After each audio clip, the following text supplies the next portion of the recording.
Chapter 1598, Will it really end before it starts? Chapter 1598, Will it really end before it starts? Feng Wu said, Are you saying that I'm going to die? Little Phoenix gave her a grave look and nodded silently. Feng Wu said, I don't believe it. How can I? Haven't I obtained the Ghost King seal already? Little Phoenix took a deep breath. I'm the last one here who wants to see you dead, okay? If it could, it would never urge Feng Wu to approach Jun Linyuan. After all, there was a soul imprint embedded deep in its mind which warned it that Feng Wu had to be kept apart from all teenage boys. Although it had no idea where that memory came from. Feng Wu asked, Really? Why are you still not going to Jun Linyuan? Little Phoenix patted Feng Wu's head. All right. Feng Wu waved at it, straightened her clothes, and was about to go out. Chaoga walked in at that moment, holding a huge bowl in one hand and stuffing some sliced fruit into her mouth with the other. The fruit of the senile grassland was full of spiritual energy and could benefit one's cultivation, which was why all visitors from the Central Plain loved them. Xiao Wu, where are you going? Chaoga mumbled. I'm going to go find Jun Linyuan, said Feng Wu. Immediately after that, she ran off. Chaoga was stunned, and before she realized it, Feng Wu was nowhere to be found. Chaoga was speechless. I thought you didn't like Jun Linyuan. Holding the big bowl, Chaoga stood there in bewilderment, feeling somewhat lost. Kiddo, what's going on there? Someone poked her forehead. Looking up, Chaoga saw Feng Sun, and she gave him an expectant look. Do you think Xiao Wu really doesn't like the crown prince? How naive. Feng Sun patted her head. Chaoga heaved a long sigh and lowered her head. I thought so, too. What happened? Why do you look so disappointed? Feng Sun found Chaoga quite amusing. Before, Chaoga used to be so sprightly, rash, and full of life that she reminded him of the morning dew of spring.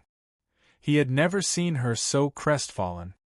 Do you think, biting her lower lip, Chaoga looked at Feng Sun with teary eyes. Do you think Xiao Wu will care about me after she has His Royal Highness? Little fool. Feng Sun poked her in the head.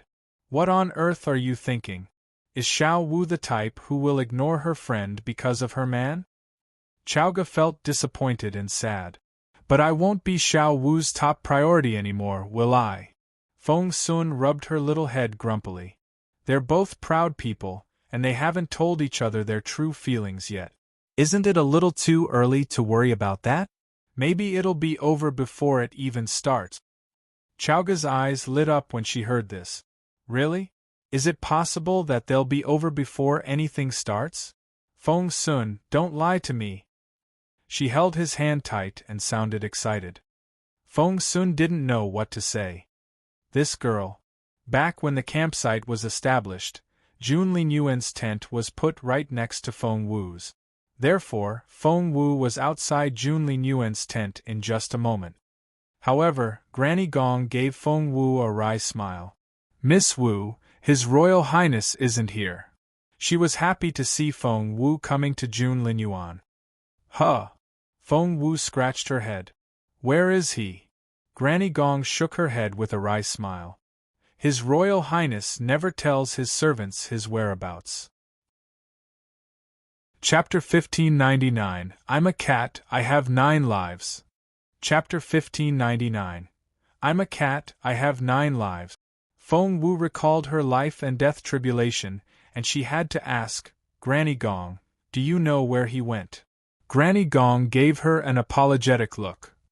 She wanted to help Feng Wu, but unfortunately, Feng Wu said, Well, then I don't know where to find him.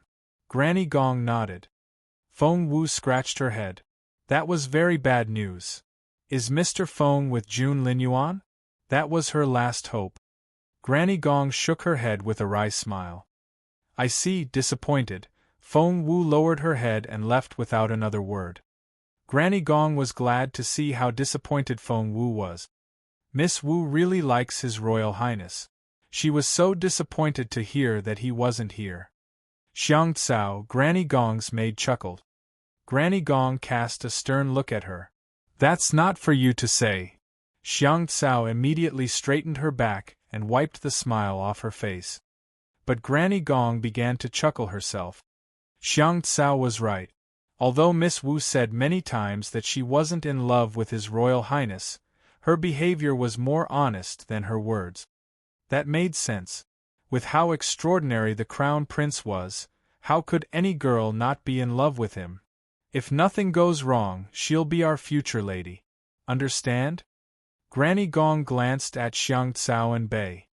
Xiang Tsao and Bei nodded solemnly.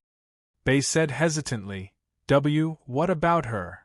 Everyone knew exactly who Bei was referring to. After some hesitation, Granny Gong smiled wryly and said, That was why I said if nothing goes wrong. Because she could be that accident. Xiang Tsao and Bei nodded solemnly. Servants of the Crown Prince's residence couldn't have opinions of their own, because the Crown Prince's opinion was theirs, and they would like whatever he liked. Feng Wu grumbled to Little Phoenix as she walked. It's not that I won't look for him, but I can't find him, right? Little Phoenix snapped. If you can't find Jun Linyuan, then you only have one choice. Feng Wu looked up. What's that? Little Phoenix said, Jun Linyuan would have been a great patron. Since he's not here, go find another. The corner of Feng Wu's mouth twitched. How can you make it sound so easy? Little Phoenix glanced at Feng Wu. With how weak you are at the moment, how are you supposed to survive this land of spirit source if you don't find a patron? If you're dead, do you know how You'll die as well, right? I know that. You need to depend on my body. Feng Wu nodded. Do you think it'll be as easy as that? I'll just be dead if you are? Little Phoenix was speechless. Ever since part of its memory was unlocked, Little Phoenix had been very anxious.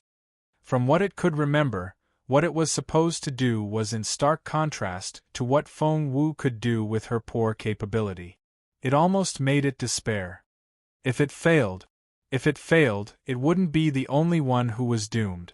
Back then, it had taken an oath with that secret boss together with its whole clan. But which boss? Little Phoenix patted its own head. That part of the memory was still locked, and it couldn't remember. Seeing Little Phoenix frown, Feng Wu patted its head grumpily. Gosh, don't worry. I'm a cat and I have 9 lives. I won't die. Chapter 1600 The Teenager Confessed 1. Chapter 1600 The Teenager Confessed 1. Little Phoenix heaved a long sigh. You have to stay alive for me. Feng Wu nodded eagerly. Otherwise, I'll strangle you myself. Feng Wu said, She was distracted by her conversation with Little Phoenix when she heard a voice nearby. Hey you! Turning around, Feng Wu almost fainted when she saw who it was. The teenager scrambling out of the thick growth of grass was none other than Jun Linyun himself. He was almost too excited to speak. As soon as she saw the prince, Run! Whoosh! Feng Wu dashed into the grass like a rabbit and she kept running. Jun Linyun was dumbfounded. What happened? Why did his dream girl look like she had seen a ghost? However, Jun Linyun reacted quickly, and he immediately ran after her, shouting, Hey, wait! Wait for me! Feng Wu hid in the grass as soon as she ran into the thick growth, and prepared to only come out after Jun Linyun left. However, Jun Linyun kept calling her. Hey, come out here! Come out! I've been looking for you for so long. Why are you hiding from me? Hey! Crouching down in the grass, Feng Wu buried her face in her hands in distress. If Jun Linyun kept shouting like this, people would gather around, and she would be in a lot of trouble. She would rather go out now and tell him that she was Feng Wu. Feng Wu had one merit: she was very decisive. Once her mind was made up, she sprang to her feet. Gosh! Jun Linyun was standing right next to her and was frightened when she suddenly stood up. There you are. You almost frightened me to death. Putting a hand on his chest, he heaved a long sigh. However, he immediately rejoiced. Gosh, you run as fast as a rabbit. You were out of my sight with a whoosh. Ha ha ha. Jun Linyun laughed like a fool when he saw his dream girl. Feng Wu looked solemnly at Jun Linyun. This is our third meeting, right? Wow! Jun Linyun grew excited and pointed at Feng Wu. You remember? You remember that you robbed me of my horse in the imperial capital, don't you? Ah, I knew it. I knew you wouldn't forget. Speaking of which, you're a very rude girl, taking my things like that. Do you know how I got back after that? Jun Linyun was so excited that he wouldn't stop talking. Feng Wu was waiting for him to finish so that she could tell him who she was, but Jun Linyun simply went on, which gave Feng Wu a headache, but he still showed no sign of stopping. Feng Wu immediately waved her hands. Stop! Jun Linyun stopped abruptly and stared at Feng Wu in bewilderment. He suddenly asked, Do you like princes? Feng Wu looked perplexed. He pressed, Do you like princes? So, was he confessing his love now? She had to turn him down once and for all. It would be great if she could get rid of Jun Linyun without exposing her own identity. Hence, Feng Wu shook her head adamantly. No, I don't. Princes are too troublesome. I don't like them. I don't like them at all. She didn't like both Jun Linyun and someone like Jun Linyuan as well. Jun Linyun was dazed. He was so close to telling her that he was Prince Jun Linyun. Luckily, he had been clever enough to ask first. Chapter 1601 The Teenager Confessed 2. Chapter 1601 The Teenager Confessed 2. However, Jun Linyun was greatly disappointed to find out that his dream girl wasn't into princes. He gave Feng Wu a sad look. But why don't you like princes? They're very high in status. If you can marry a prince, glory and wealth will be within your reach. Feng Wu threw a dirty look at him. Was he trying to persuade her to marry him? Poor Jun Linyun. He still didn't know that Feng Wu had found out about his affection for her, which was why she could see right through him. Feng Wu decided that she should use this opportunity to straighten things out with him. She patted him on the shoulder. Sit. We need to talk. All right. Jun Linyun obediently sat down in front of Feng Wu. The grass was taller than a grown man around them, so the others couldn't see the two people sitting here. Feng Wu had a solemn look on her face as she met Jun Linyun's eyes. Are you asking me why I don't like princes? Jun Linyun stared at her nervously. Yes. Feng Wu sighed, chose her words carefully, and told Jun Linyun, a prince may sound like a nice title, but with Jun Linyuan's unique position at the moment, life is very difficult for other princes, especially the second prince. He's also the son of the Empress, but his life is so much more miserable. Jun Linyun nodded in agreement when he recalled how his own brother had been humiliated by Jun Linyuan. Feng Wu said, Of course there are exceptions. Life wouldn't be so bad if they're on Jun Linyuan's side. Jun Linyun was elated. That was right. He himself was a prince on Jun Linyuan's side. Would his dream girl like him, then? But Feng Wu went on. If you ask me, the second prince isn't the saddest one. The most pitiful prince should be the seventh prince, also a son of Empress Dugu. She glanced at Jun Linyun as she spoke. Poor Jun Linyun. He still didn't know that Feng Wu was saying these things on purpose. He immediately gathered his thoughts when he heard his own name mentioned, and he kept his gaze fixed on Feng Wu. Why is the seventh prince so pitiful? Feng Wu looked at Jun Linyun and feigned a serious voice. Just think about it. Empress Dugu and Jun Linyuan don't see eye to eye, right? Jun Linyun nodded repeatedly. His mother would criticize Jun Linyuan in front of him whenever she could. He could almost recite her words. The second prince and Jun Linyuan don't like each other, right? Feng Wu asked. Jun Linyun nodded again. Prompted by their mother and the Dugu clan, his second brother had become greedy, thinking that he would have a chance to inherit the throne just because he was the son of the Empress. How naive! Feng Wu said, Since both the second and seventh princes are Empress Dugu's sons, they should both be against Jun Linyuan, right? Jun Linyun shook his head repeatedly. No, it's not like that. The seventh prince grew up with the crown prince, and respects him greatly. They're very close. Feng Wu smiled. Do you really think so? Jun Linyun said anxiously. Yes. It's true. I swear. Feng Wu gave him an amused look. Why would you swear on it? You're not him. Jun Linyun wanted to say something but hesitated. For a moment, he almost blurted out that he was the seventh prince. However, recalling how much his dream girl disliked that title, Jun Linyun lowered his head and looked crestfallen. Feng Wu smiled at him. After her outright rejection, she thought that the teenager should take the hint. However, she had underestimated how obsessed Jun Linyun was. Chapter 1602 The Teenager Confessed, 3. Chapter 1602 The Teenager Confessed, 3. He suddenly looked up, and his eyes shone like stars. He gave Feng Wu a most sincere look. Do you really dislike the status of the seventh prince? Feng Wu looked at him in bewilderment. Yes. Somehow, she found his tone rather serious. Jun Linyun seemed to have made up his mind, and he suddenly clenched his fists. I don't like him either. Feng Wu looked perplexed. He stared at Feng Wu. Will you like him if he's not the seventh prince? Feng Wu asked. What? Jun Linyun said, Don't worry. The seventh prince won't exist anymore. Feng Wu asked, What do you mean? What did Jun Linyun mean by that? If Feng Wu was understanding it correctly, he meant that. Was he going to abandon his title because she didn't like it? She thought that Jun Linyun was only joking, but when she saw the solemn look in his eyes, she realized that he wasn't joking.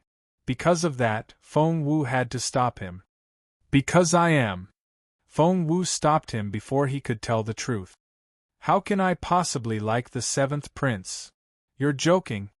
Feng Wu said loudly. Poor Jun Linyun.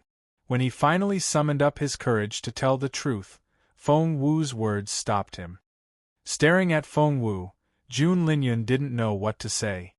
Feng Wu said loudly, No, I don't. I don't like the seventh prince at all, no matter whose son he is or if he has that title. I just don't like him. Jun Linyun lowered his head. She still wouldn't accept him even without that title. Then, what kind of boys do you like? Jun Linyun asked timidly, looking disappointed. What do I? She wondered why she should tell him. Feng Wu wanted to retort, but when she saw the way Jun Linyun looked, which reminded her of an abandoned puppy dog, and recalled how sincere he was, she relented. Moreover, she had to think of someone to dissuade him. But whom should she mention? Feng Wu tilted her head and racked her brain. You're not from the Junwu Empire, are you? Jun Linyun suddenly asked. Feng Wu asked, What? Jun Linyun smiled shyly. I would have found you already if you're one of us. Therefore, you must be from the Sinal grassland. Feng Wu said, Well. Jun Linyun prompted her. Tell me, what kind of boys do you like? What kind?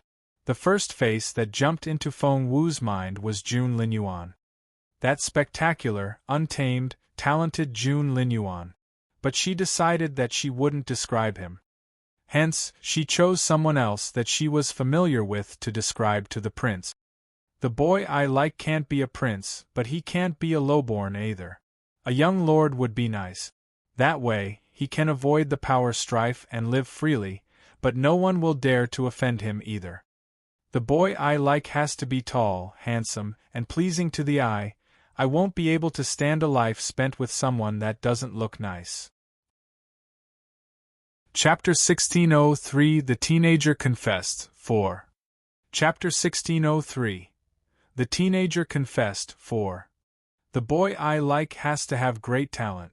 He doesn't have to be as awesome as Jun Linyuan, but he can't be too much weaker either. The boy I like has to be kind and smile easily, and his smile has to be as warm as the winter sunshine. The boy I like. The more she spoke, the more desperate June Linyun became. According to his dream girl's criteria, he would be ruled out immediately because of his title. As for the rest of her description, June Linyun couldn't help but recall a name. Feng Sun.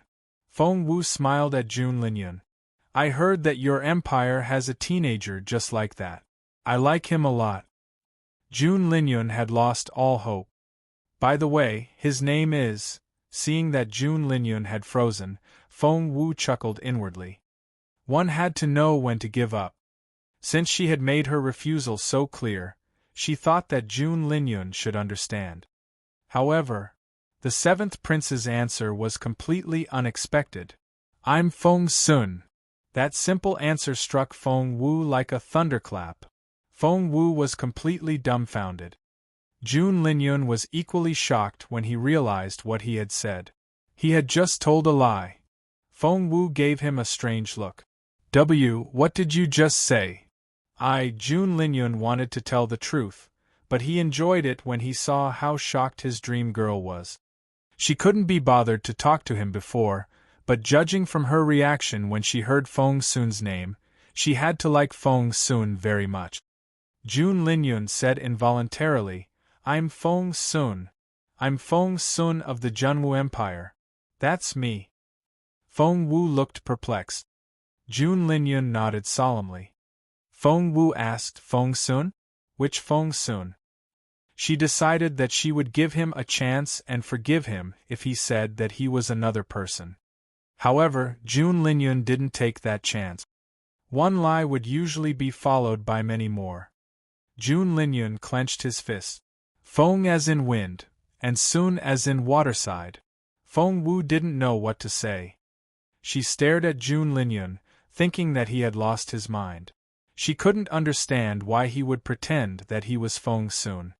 But she then realized that she was indeed thinking about Feng Sun when she gave the description. Feng Wu didn't know what to say. June Linyun looked nervously at Feng Wu. So, what name did you want to say just then? Feng Wu still didn't know what to say. June Linyun said seriously, You know, the boy you described, the one you like. What's his name? Feng Wu remained silent. He prompted her, What's his name? What's he called? Feng Wu gave no answer. She turned to leave. Hey, why are you leaving so suddenly? Who's the one you like? Is it Feng Sun? I'm him. Hey, don't go. You haven't told me your name yet. Hey, where are you? In the end, June Linyun was left behind, looking at the tall grass all by himself. Feng Wu was long gone. Feng Wu rubbed her head and felt very annoyed. Ha ha ha ha. In the ring space, Little Phoenix couldn't stop laughing. Chapter 1604 The Teenager Confessed 5.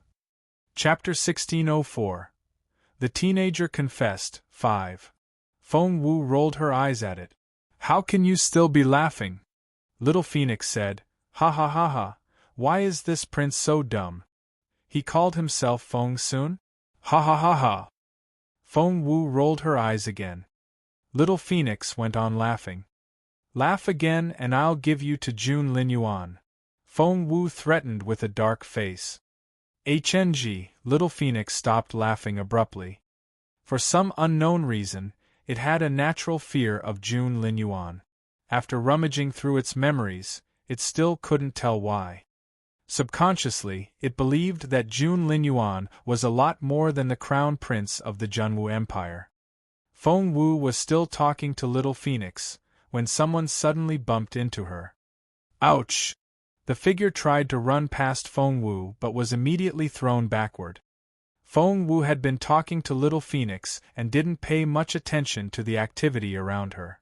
When she realized what had happened and tried to stop it, the person had already fallen backward. Feng Wu didn't know what to say. Arg! It hurts, someone moaned in the grass a short distance away. Feng Wu frowned and was about to examine the person.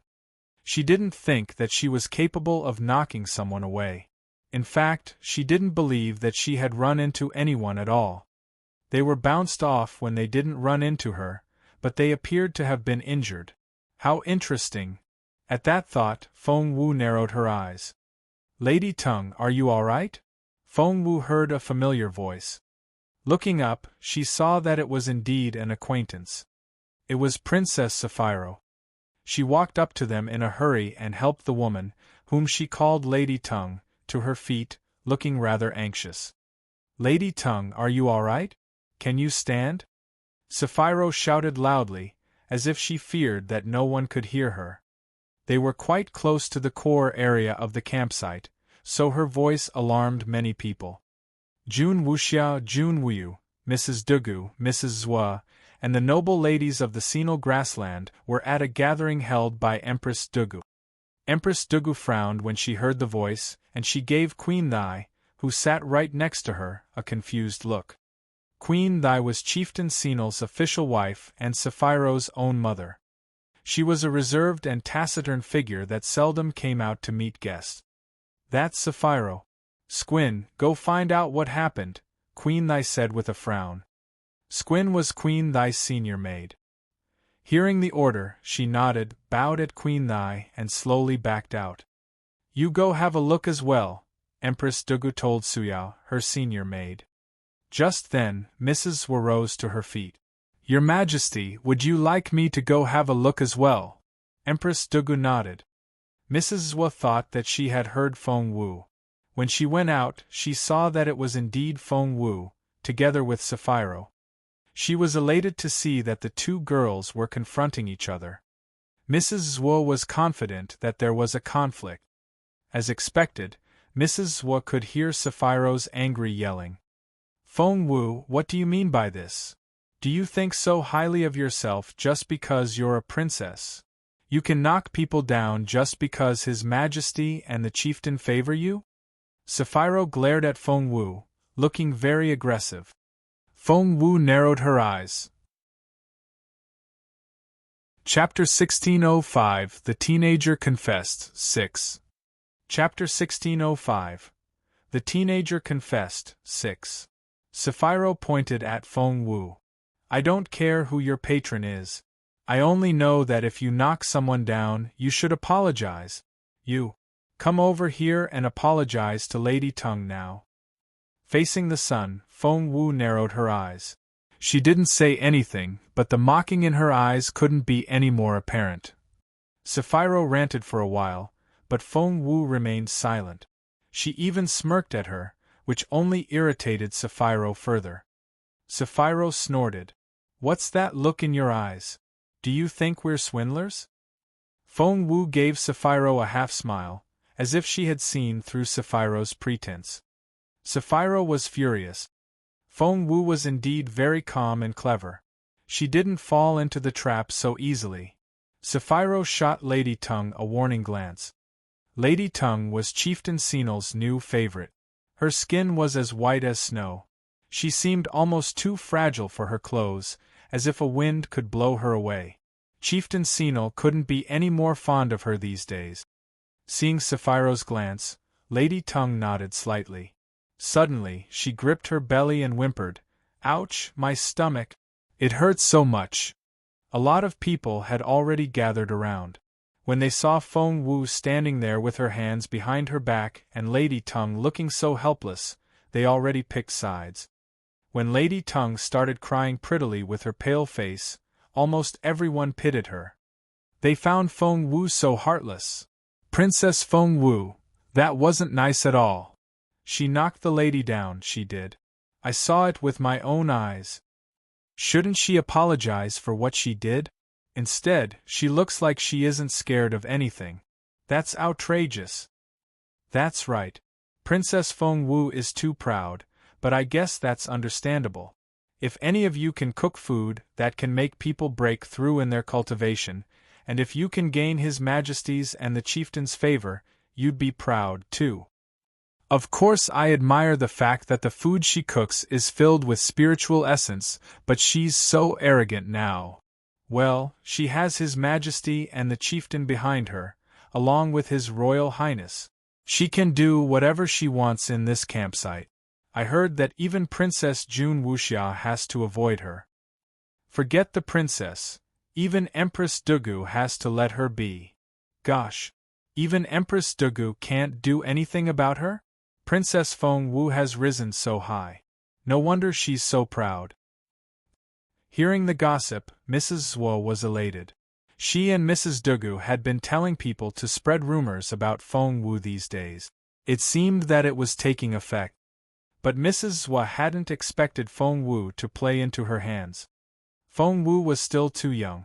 She didn't know how terrifying public opinion could be. Since it was such a great chance, Mrs. Zhuo quickly went back to the gathering. Seeing that Mrs. Zhuo had come back so soon, Empress Dugu asked, "Why is it getting noisier outside? Did I hear Princess Feng Wu's name?" Mrs. Zhuo smiled bitterly. "That's right. It really is Princess Feng Wu. She's having a row with Princess Sapphiro again." Empress Dugu frowned. "Again? Why?" Immediately, all eyes were on Mrs. Zhuo. Chapter 1606, Mysterious Princess, 1. Chapter 1606, Mysterious Princess, 1. Mrs. Zhuo smiled wryly. "I heard their quarrel. It seems that Miss Feng Wu didn't watch where she was going and knocked down a young lady called Lady Tongue. Princess Sapphiro asked Princess Feng Wu to apologize, but Princess Feng Wu is too proud and refused." "Lady Tongue? She was knocked down?" Queen Nai frowned and rose to her feet. Empress Dugu gave Queen Nai a wry smile. "It's just a quarrel between kids. Let them be. We don't need to get involved." However, Queen Nai, who was usually very easygoing, looked very grave today. Clutching her handkerchief, she shook her head. "We found out yesterday that Lady Tongue is pregnant." "What?" Everyone had strange looks on their faces when they heard this. Feng Wu had knocked someone over, and it was true that it was too petty a matter to bicker about. But things were different now. Lady Tongue was pregnant, so if something happened to her, the consequences would be very severe. "Moreover," Queen Nai said seriously, "our master teacher has blessed this child already. There is a prophecy that if this child can be born, it will be such a blessing to this grassland and make us prosper." The master teacher was the spiritual leader of the entire Sinal grassland, and his words could have more weight than the chieftain's. Queen Nai couldn't sit still anymore, and she rushed out of the tent.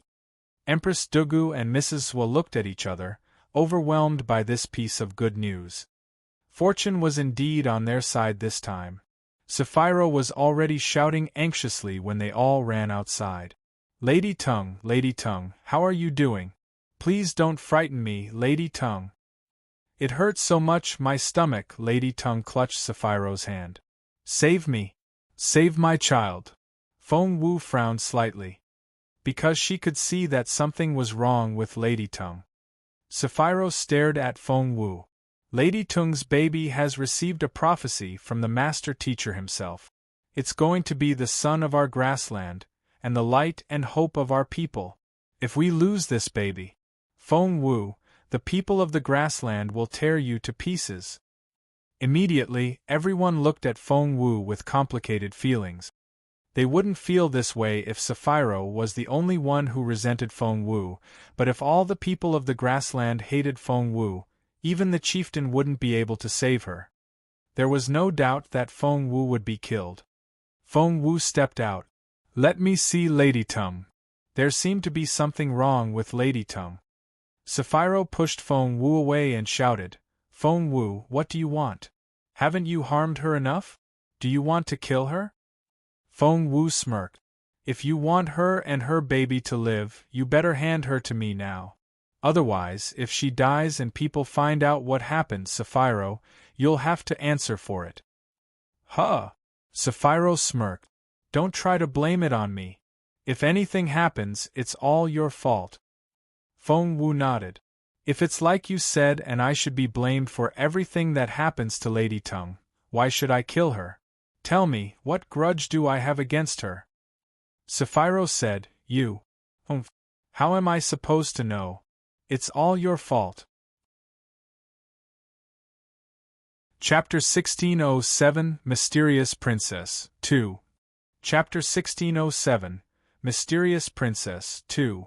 Feng Wu said calmly, "Let's forget about if I did anything to Lady Tung first.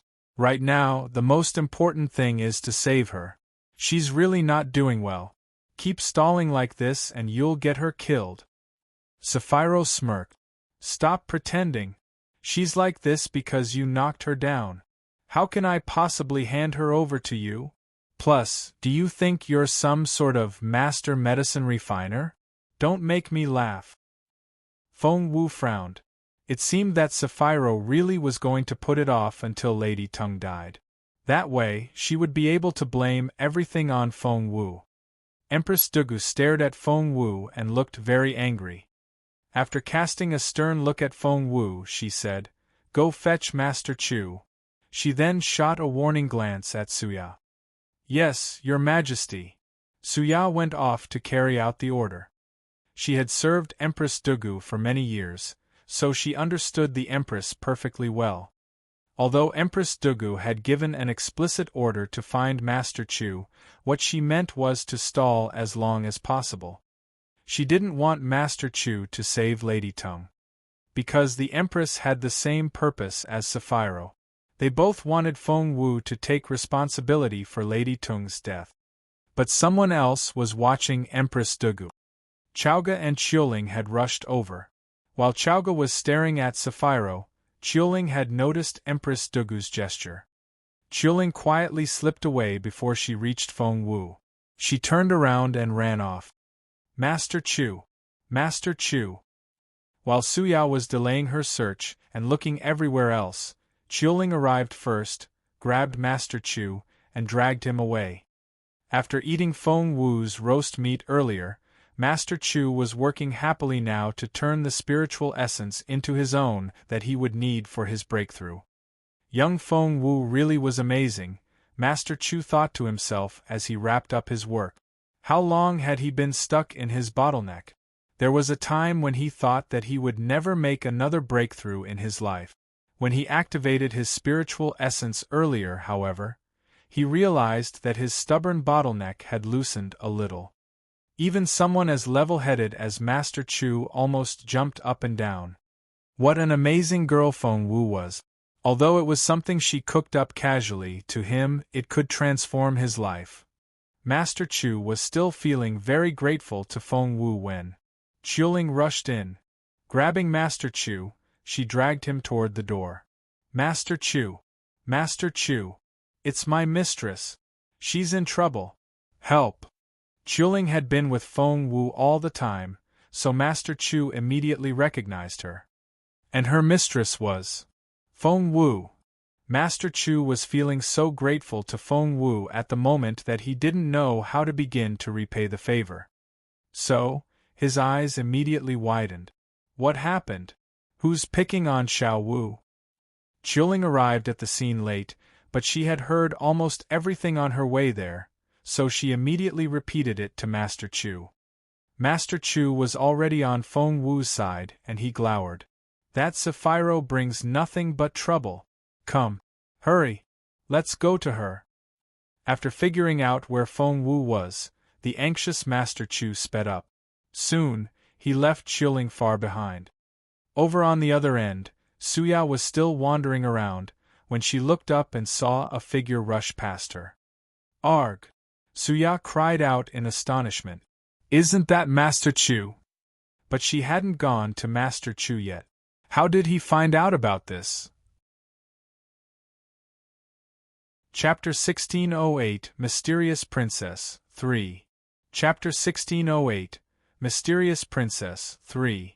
Suya realized what happened when she saw Qiuling. "What happened? What happened?"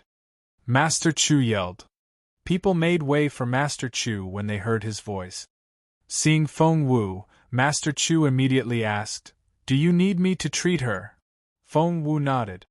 Sapphiro could keep Feng Wu away from Lady Tung, but she couldn't turn Master Chu down. Empress Dugu threw a dirty look at Suya. Suya lowered her head. Master Chu frowned after checking Lady Tung's pulse.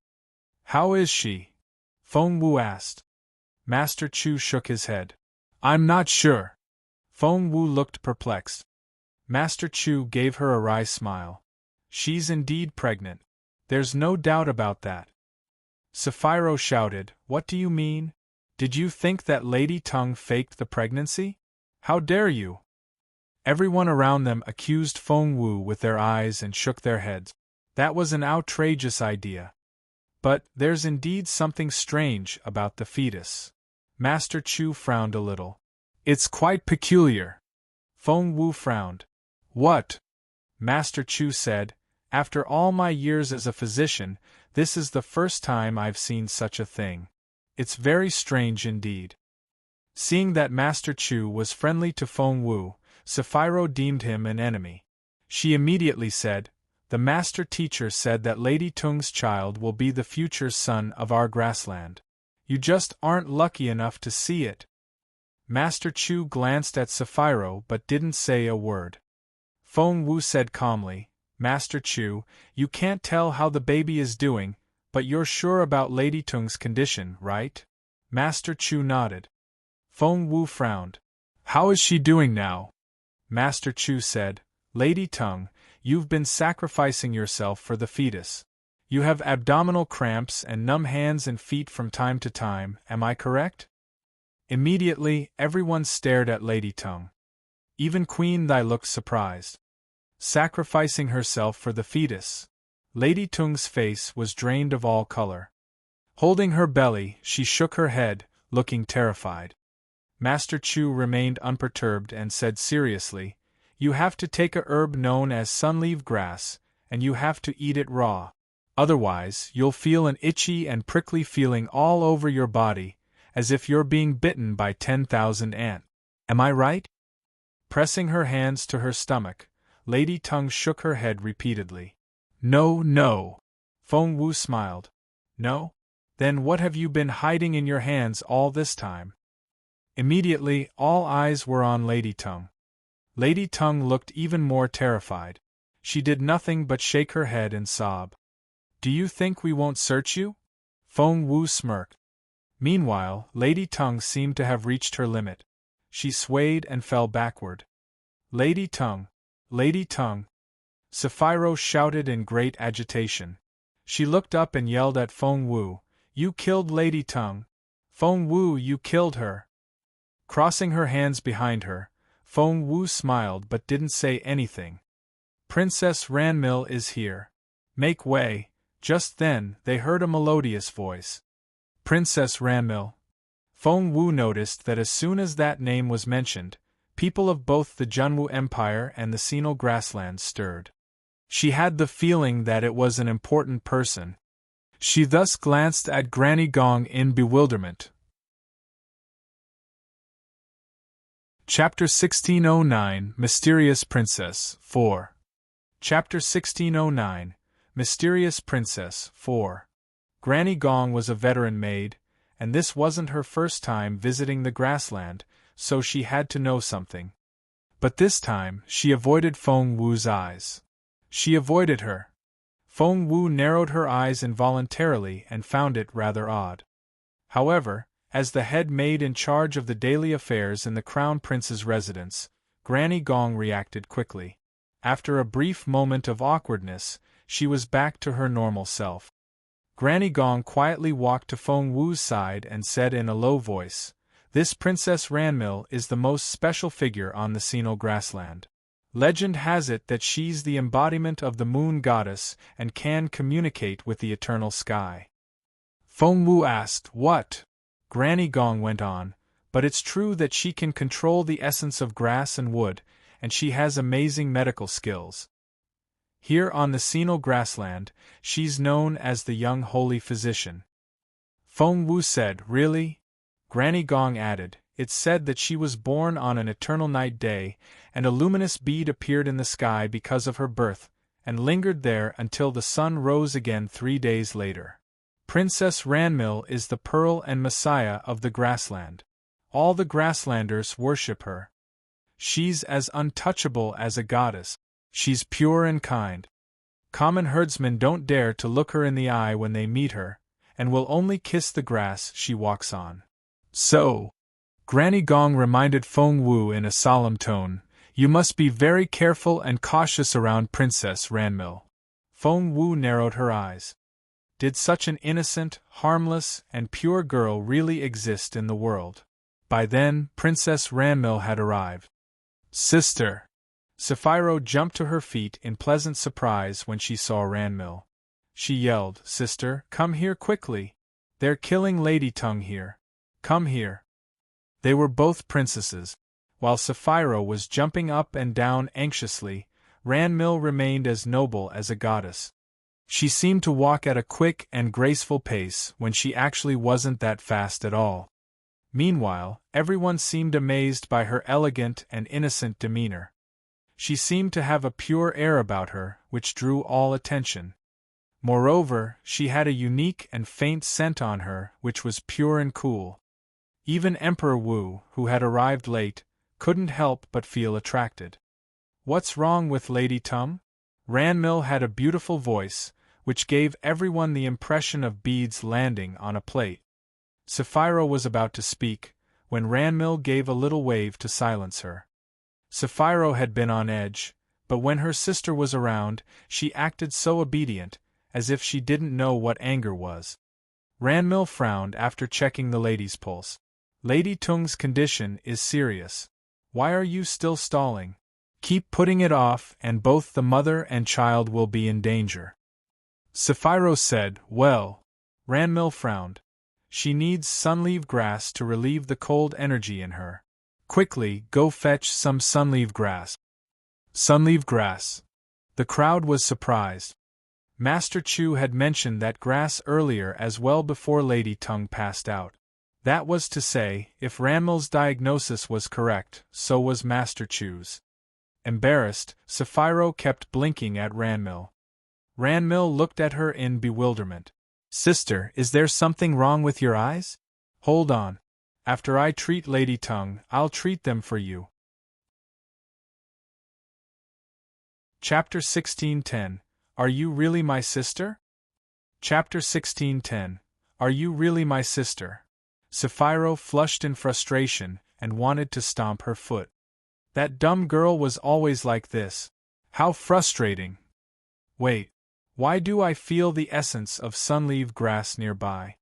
Closing her eyes, Ranmil tried to sense it. She then opened her beautiful blue eyes.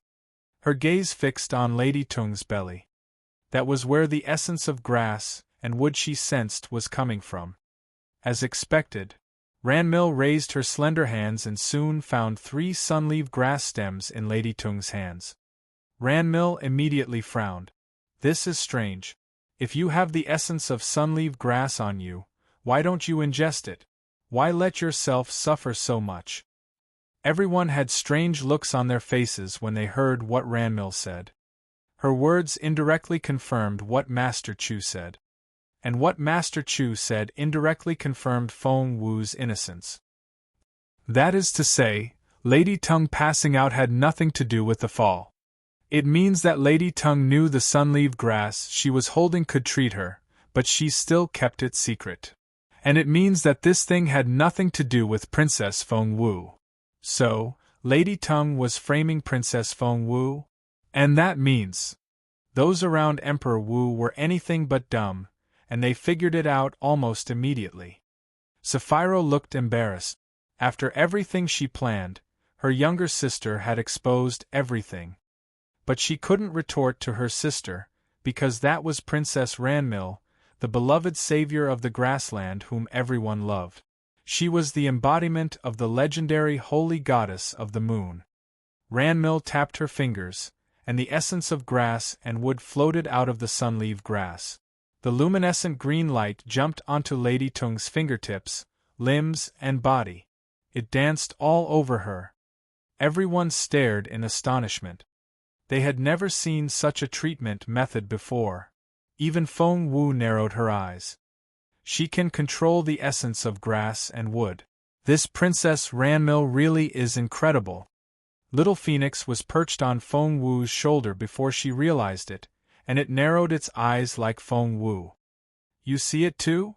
Feng Wu talked to Little Phoenix in her head. Little Phoenix nodded and looked alarmed. She's a famous and well-respected figure on the grassland. If she becomes your enemy, your life will be a lot harder. Feng Wu threw a dirty look at Little Phoenix. You worry too much. She proved my innocence. Why would I become her enemy? Little Phoenix snorted. I just feel that you and her will become enemies. Feng Wu said, You're overthinking it. She stared at Ranmil as she spoke, and the more she watched how Ranmil controlled the essence, the bigger her frown got. Even Feng Wu herself didn't know why. Before long, the pale lady tongue slowly opened her eyes. She looked terrified when she saw Ranmil. Feng Wu knew that she was seeing it correctly. Lady Tongue was terrified. Ranmil put her hand on Lady Tongue's stick-thin arm, and there was a calming power in her eyes that resembled the ocean. Don't be afraid. I'm here. Lady Tongue stared at Ranmil and gradually quieted down. Chapter 16:11 Strange Ideas Recently. Chapter 16:11 Strange Ideas Recently. Sapphiro stepped out. Is Lady Tongue all right? The others also looked at the pearl of the grassland in amazement. A mild smile flashed across Ranmil's fair face, and she nodded to the crowd. She's fine now. Princess Ranmil really is unparalleled in the world. Didn't Feng Wu say that Lady Tongue was in great danger and would die without immediate treatment?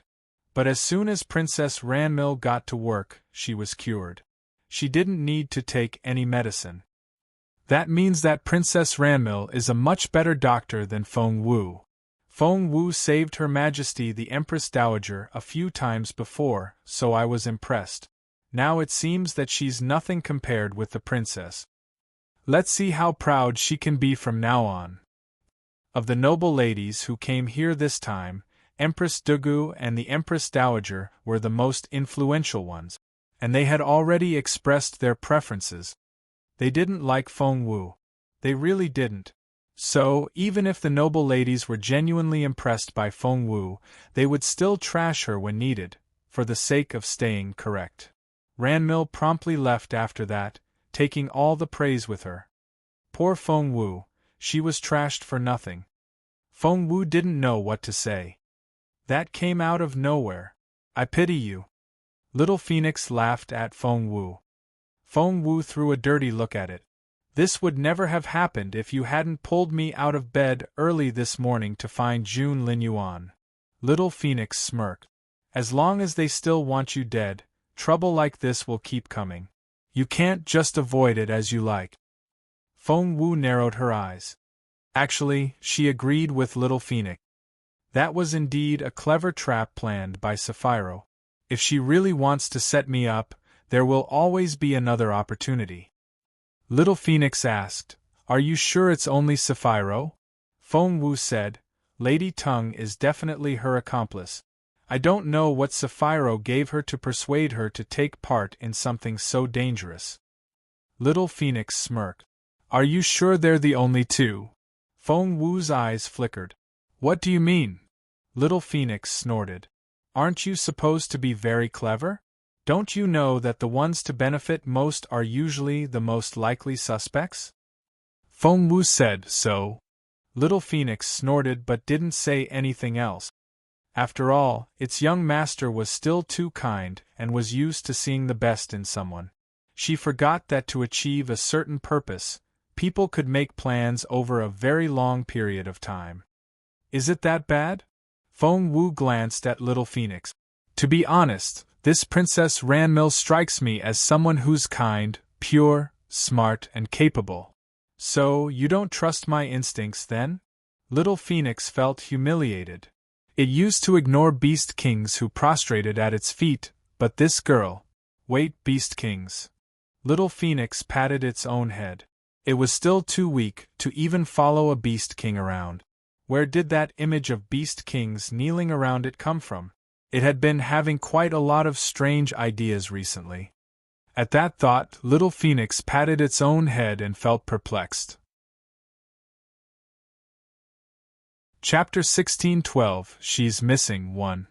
Chapter 16:12 She's missing one. In the end, Feng Wu still didn't find Jun Linyuan. She didn't think much of it, but little Phoenix was very anxious, because the life and death tribulation was like a great mountain over Feng Wu's head. So, when it saw the way Feng Wu was walking around casually, it couldn't help but prompt her, "Don't you feel at least a little nervous?" Feng Wu said, "Well, I don't see any danger so far." Little Phoenix rolled its eyes. "By the time you see it, it'll already be too dangerous." Feng Wu said, "Hm. Hey, by the way, where's Chowga? I haven't seen her since just then." Seeing that Qiuling was cleaning the room, Feng Wu couldn't help but ask the question. Surprised by the question, Qiuling searched her memory. "Sister Chowga went to find Master Chu then." "Then what?" Feng Wu asked. Then, tilting her head, Qiuling tried to recall, but she couldn't remember anything. Sister Chowga didn't return after she went to look for Master Chu. Feng Wu didn't know what to say. Seeing the frown on Feng Wu's face, Qiuling stopped what she was doing and said, "Shall I go look for her?" Feng Wu nodded. Qiuling left and looked here and there. An hour later, she came back, looking disappointed. "Miss, I've searched everywhere nearby, but Miss Chowga isn't anywhere to be found." Qiuling began to panic a little. Feng Wu frowned. "Have you searched everywhere?" Qiuling had never looked so serious. "Yes, I looked everywhere for her. I even went to young Lord Feng, but Miss Chowga isn't there." If Feng Wu only felt something was off in the beginning, right now, she began to have a very bad feeling. "I'll go have a look." Feng Wu ran out after that. She ran so fast that she almost tore the door curtain off. She ran into Feng Sun as soon as she was outside. "You seem to be in a hurry. Where are you going? Have a date with Boss Jun?" Feng Sun grinned at Feng Wu. Feng Wu's tone had never been so solemn. "Chowga is missing." "What?" Feng Sun paled. "Chowga is missing? How? There are so many people in the tent. That shouldn't be possible." Feng Wu bolted before Feng Sun could go on. Feng Sun immediately followed her. The campsite was quite big, and each tent took up at least 100 square meters. Therefore, the entire area seemed to be covered in white tent. Feng Wu told Feng Sun and Xian Yi, "You guys, do a grid search for me. I must find her, even if I have to turn this place upside down." Only then did Feng Sun and Xian Yi realize how serious this was, and they both nodded solemnly. "But there are only 3 of us, and we need another person to cover the 4th direction." "Wait, isn't that Mu the 6th? Get him over here. We can use his help now." Feng Sun then beckoned Mu the 6th over. The teenager ran happily to his side. "Brother Feng." Feng Sun waved at him. "Have you seen Chowga?" Mu the 6th knew Chowga as well, so the question made him anxious. "No. What happened to Miss Chowga?" Feng Sun said, "She's missing. Go to the north side and look for her. Meet us back here in half an hour." Mu the 6th said, "All right, brother." The 4 of them then separated, each taking a direction. It only took them 20 minutes to cover the entire campsite, so half an hour later, they gathered together. "She's not there. She's not there. She's not there." Chapter 1613, She's Missing Too. Chapter 1613, She's Missing Too. Feng Sun looked at Feng Wu, his face solemn. "Xiao Wu, we've searched everywhere, but we didn't see Chowga. Don't worry though. Chowga could have fallen asleep somewhere." "That's right," Mu the 6th said in a hurry. "Maybe she was delayed and can't come back just yet." But Feng Wu only grew uneasy. "No, Chowga knows better than that. Something must have happened to her." Feng Wu clenched her fist. "We have to find her ASAP, otherwise." No. Maybe it's not that bad yet." Mu the 6th waved his hand. However, just then, whoosh!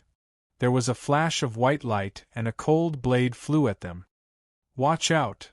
Feng Sun grabbed Feng Wu and moved her behind him. Thud! The blade wasn't meant for anyone. Instead, it buried itself in a tree trunk nearby. All the way to the hilt. Together with a piece of white paper. Go! Feng Wu reacted quickly and instantly ran out at top speed. Xian Yi ran with her.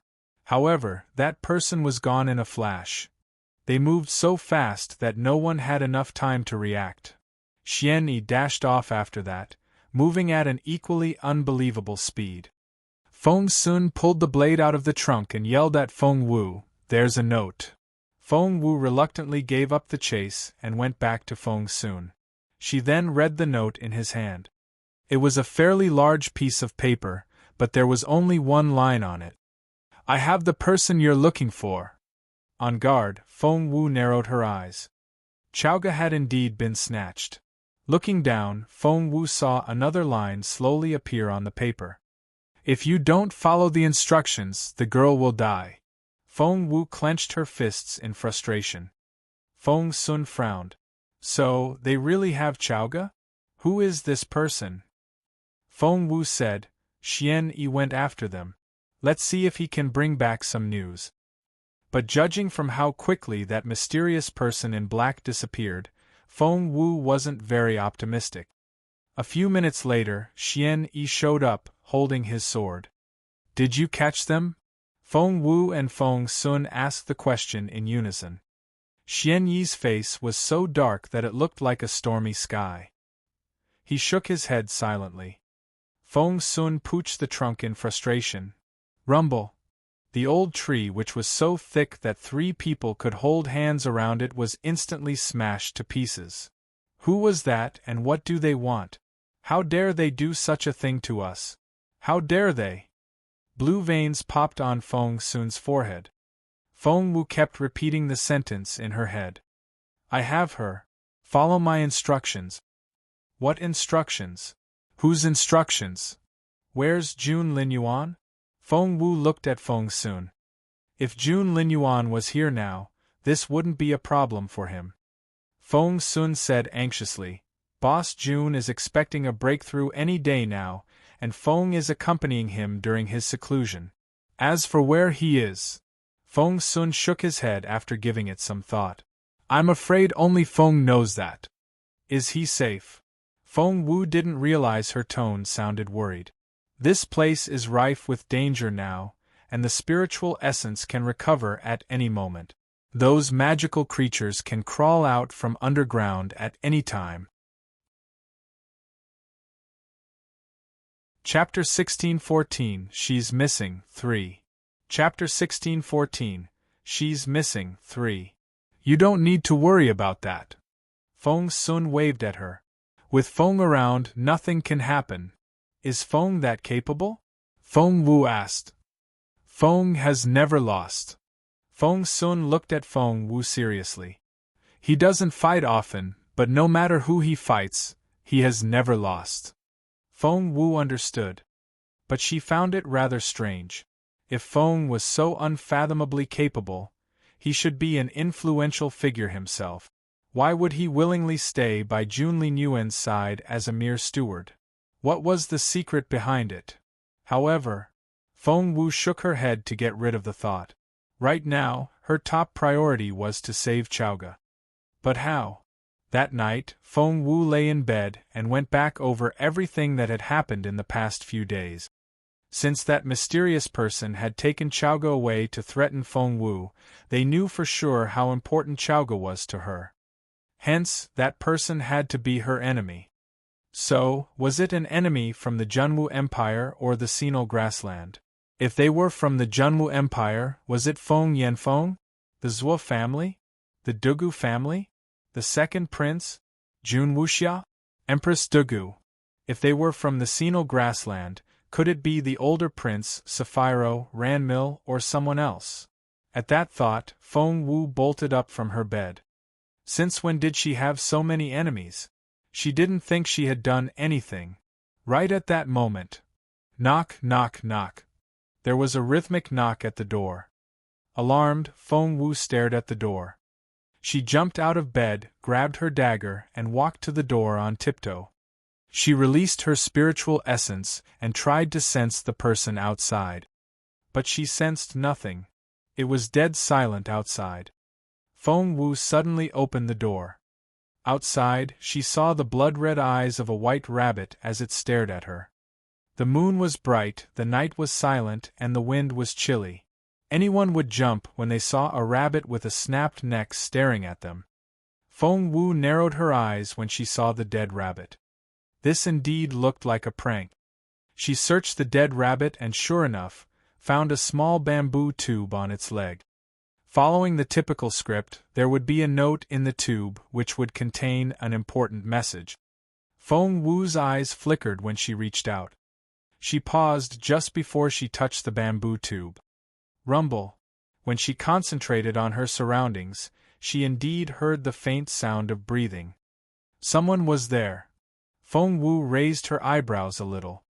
Not only was someone there, that person was also watching her every move in the dark, and they were full of expectation. At that thought, Feng Wu moved a little closer. And she was right. The person's breathing grew faster. That person was excited. They couldn't wait to see what happened next. Feng Wu smiled a little. If they wanted to laugh at her, she could always use the trap against them. That person couldn't be hiding too close by, because it would be difficult for them to run away. That person had to be hiding somewhere with the best view because they wanted to see her fall into trouble. Chapter 16:15 She's Missing 4. Chapter 16:15 She's Missing 4. Moreover, that person had to be hiding in her blind spot. Hence, Feng Wu knew where that person was hiding. As she reached out for the cylinder, whoosh! Feng Wu, who had been crouching on the ground, charged out so fast that the other person didn't have time to react. The mysterious person didn't expect Feng Wu to react so quickly. When she pounced at him, he involuntarily turned to run. Feng Wu tried to grab him but only caught the lower hem of his clothes. Although she had caught him, that person still managed to run off. What terrifying power he had! Narrowing her eyes, Feng Wu stared at him with a gaze as cold as an icy blade. "Where do you think you're going?" They kept running, one after another. And they were soon out of the campsite. They were running toward the dark forest behind it. Should she follow? Feng Wu followed him without hesitation. Behind her, there was a hubbub of voices. Because Feng Wu had deliberately kicked up a fuss just then and yelled that there was an assassin, the entire campsite stirred. An assassin has run into the dark forest. Miss Feng is chasing them. Catch them! Immediately, countless people ran into the forest. The man in black trembled with rage. He turned around and threw a dirty look at Feng Wu. "Do you think you can catch me just by making all that noise?" Feng Wu smirked. "Do you think you can get away today?" The man smirked. "Little girl, do you think you're my match? I can easily kill you with one strike." Feng Wu said, "But you can't afford the delay, can you?" The mysterious man in black almost choked at those words. He finally realized why the girl had made such a scene. If it wasn't for the noise, he could have easily killed the girl when they were alone. He wouldn't need to go through all this trouble. However, he was now being chased, and a lot of people would be here in no time. If he stopped to kill the girl now, he would be surrounded, and things would turn south for him. "Good for you." Casting a dirty look at Feng Wu, the man in black continued running. Feng Wu snorted and went on chasing him. The man smirked. Did the girl have no idea that the longer she chased, the more dangerous it would be for her? As time went by, the voices behind them began to fall behind. A cliff showed up in front of them. The man stopped abruptly and turned to stare at Feng Wu. The dark look in his eyes looked even more eerie in the moonlight. "Young lady, you're very stubborn." The man didn't run away as he walked toward Feng Wu instead. Feng Wu stood where she was, a light expression on her face. "Want to kill me?" Hands behind her back, she looked calmly at him. The man in black admired Feng Wu for that. She knew perfectly well that she wasn't his match, but she still dared to chase after him all by herself. What kind of courage was that? Aren't you afraid of death? The man asked curiously. I am. Then why are you still chasing me? He wanted to pat her head. Feng Wu kept her solemn gaze on him. Because I want to know where you're hiding, my friend. And you're willing to die for that? The man looked at Feng Wu in resignation. Feng Wu said, She's important. Chapter 16:16 She's Missing 5. Chapter 16:16 She's Missing 5. The man looked at Feng Wu as if he was looking at an idiot. Is she more important than your own life? Feng Wu said, She's my best friend.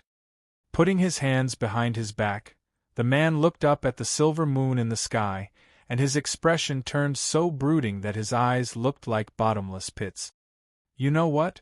I asked your friend the same question. The man stared at Feng Wu and his smile turned bloodthirsty. Do you know what she said? Feng Wu bit her lower lip. So, it really was you who took my friend. The man didn't deny it. That's right. It was me. Feng Wu asked, Why? Did I offend you? Feng Wu kept her clear eyes on the man and wouldn't miss any emotion in his eyes. She knew that the man was wearing a skin mask, but his eyes couldn't lie. You didn't offend me, but you've offended someone you shouldn't have. The man shook his head. And that's the last person you should have offended in your life. Feng Wu was probing for information with every sentence she spoke. The man seemed to be talking casually, but if she analyzed his words closely, she could pick up a lot of useful information from them. He had kidnapped Chowga, and he was working for someone she couldn't afford to offend. Based on this description, a lot of people could already be ruled out. Who's that person? Is it a man or woman? Feng Wu stared at the man.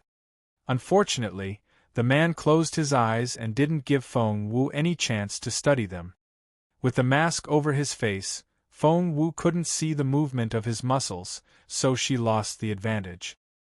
He didn't answer Feng Wu's question, but suddenly smirked and stared at Feng Wu. Aren't you curious about what your friend said? Feng Wu said indifferently, Do I need to guess? Crossing her arms, she said confidently, She's very loyal to me and will never betray me. Everything she does is for my own good. Are you that confident? The man stared at Feng Wu. Feng Wu nodded. He asked, What if I told you that she chose to betray you to keep herself alive? Feng Wu shook her head. Such an attempt to alienate us may work on other people, but not with Chowga. She's not the brightest person in the room, so when she trusts someone, she'll never betray them. She stared at the man with cold eyes. So, she would rather choose to die herself than betray me. I'm that confident in her. The man narrowed his eyes and studied Feng Wu silently. Feng Wu suddenly smiled. Are you speechless because I'm right? The man nodded. It's true. You were right.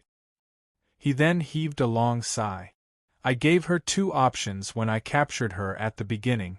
Option 1, if she betrayed you, she could live. Option 2, if she didn't, she had to die. Do you know which one she chose? Feng Wu's pupils contracted, and she suddenly grabbed the man's arm. How is she now? She sounded very anxious. The man stared at her, for she had been able to stay calm when her own life was threatened, but now she was so worried. Tell me, how is she now? Chapter 16:17 She Actually. Chapter 16:17 She Actually. How is she? Feng Wu grabbed his collar and stared at him furiously. The man remained calm in the face of Feng Wu's agitation and said indifferently, She committed suicide. Smack! Feng Wu slapped the man hard in the face. The man was dumbfounded. He didn't expect that the girl would be bold enough to hit him. Feng Wu's eyes widened and her face twisted. She looked like she was going to lose control. I'm going to kill you! She survived. The man stared at Feng Wu, his face dark. Only then did Feng Wu slowly calm down, panting for breath. With a gloomy look in his eyes, the man grabbed Feng Wu's neck with his right hand. In choosing your death or hers, she chose to die herself. Although she didn't die in the end, I still respect the rules of the game, and I won't kill you. With that, the man in black finally let go of Feng Wu. Remember it. That girl saved your life. After another glance at Feng Wu, the man turned to leave. Where is she? Feng Wu yelled after him. Where are you hiding her? How can I get her back? The man waved at Feng Wu and only said one sentence. That single sentence made Feng Wu freeze on the spot. By the time she realized it, the man was already gone. Xiao Wu, are you all right? Feng Sun finally arrived at that moment. When he saw the way Feng Wu stood in bewilderment at the edge of the cliff, he immediately pulled her back and asked anxiously, Xiao Wu, are you all right? Don't frighten me. Turning around, Feng Wu saw him. Her legs gave way and she fainted. Hey! Xiao Wu. Feng Sun was so scared that his entire face went pale. Luckily, when he checked her, he saw that she was still breathing. Only then was he relieved. He then quickly took Feng Wu back to the campsite. As soon as he put her down, Master Chu arrived in a hurry. The old man usually moved at an unhurried pace, but he was running very fast now. After he checked her pulse. How is it? How is Xiao Wu? Feng Sun was almost in tears. Master Chu heaved a long sigh. It's nothing life-threatening.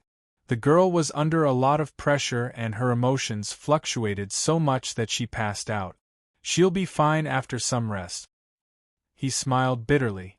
Come to think of it, the girl has indeed been under a lot of pressure. She had to save Her Majesty on our way here, and since arriving at the Senile grassland, she was wronged over and over again.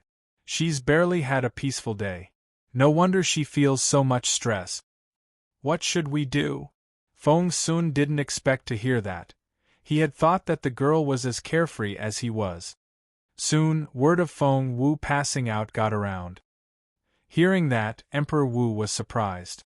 He stared at Master Chu and asked, I didn't know that that lively girl could pass out. And it was because of stress? How strange. Before he knew it, Master Chu was taking Feng Wu's side. Your Majesty, it's not like that. Really? Emperor Wu gave Master Chu an amused look. Master Chu smiled bitterly. Miss Feng Wu's best friend was kidnapped, and we don't know if she's dead or alive. It's inevitable that Miss Wu is worried.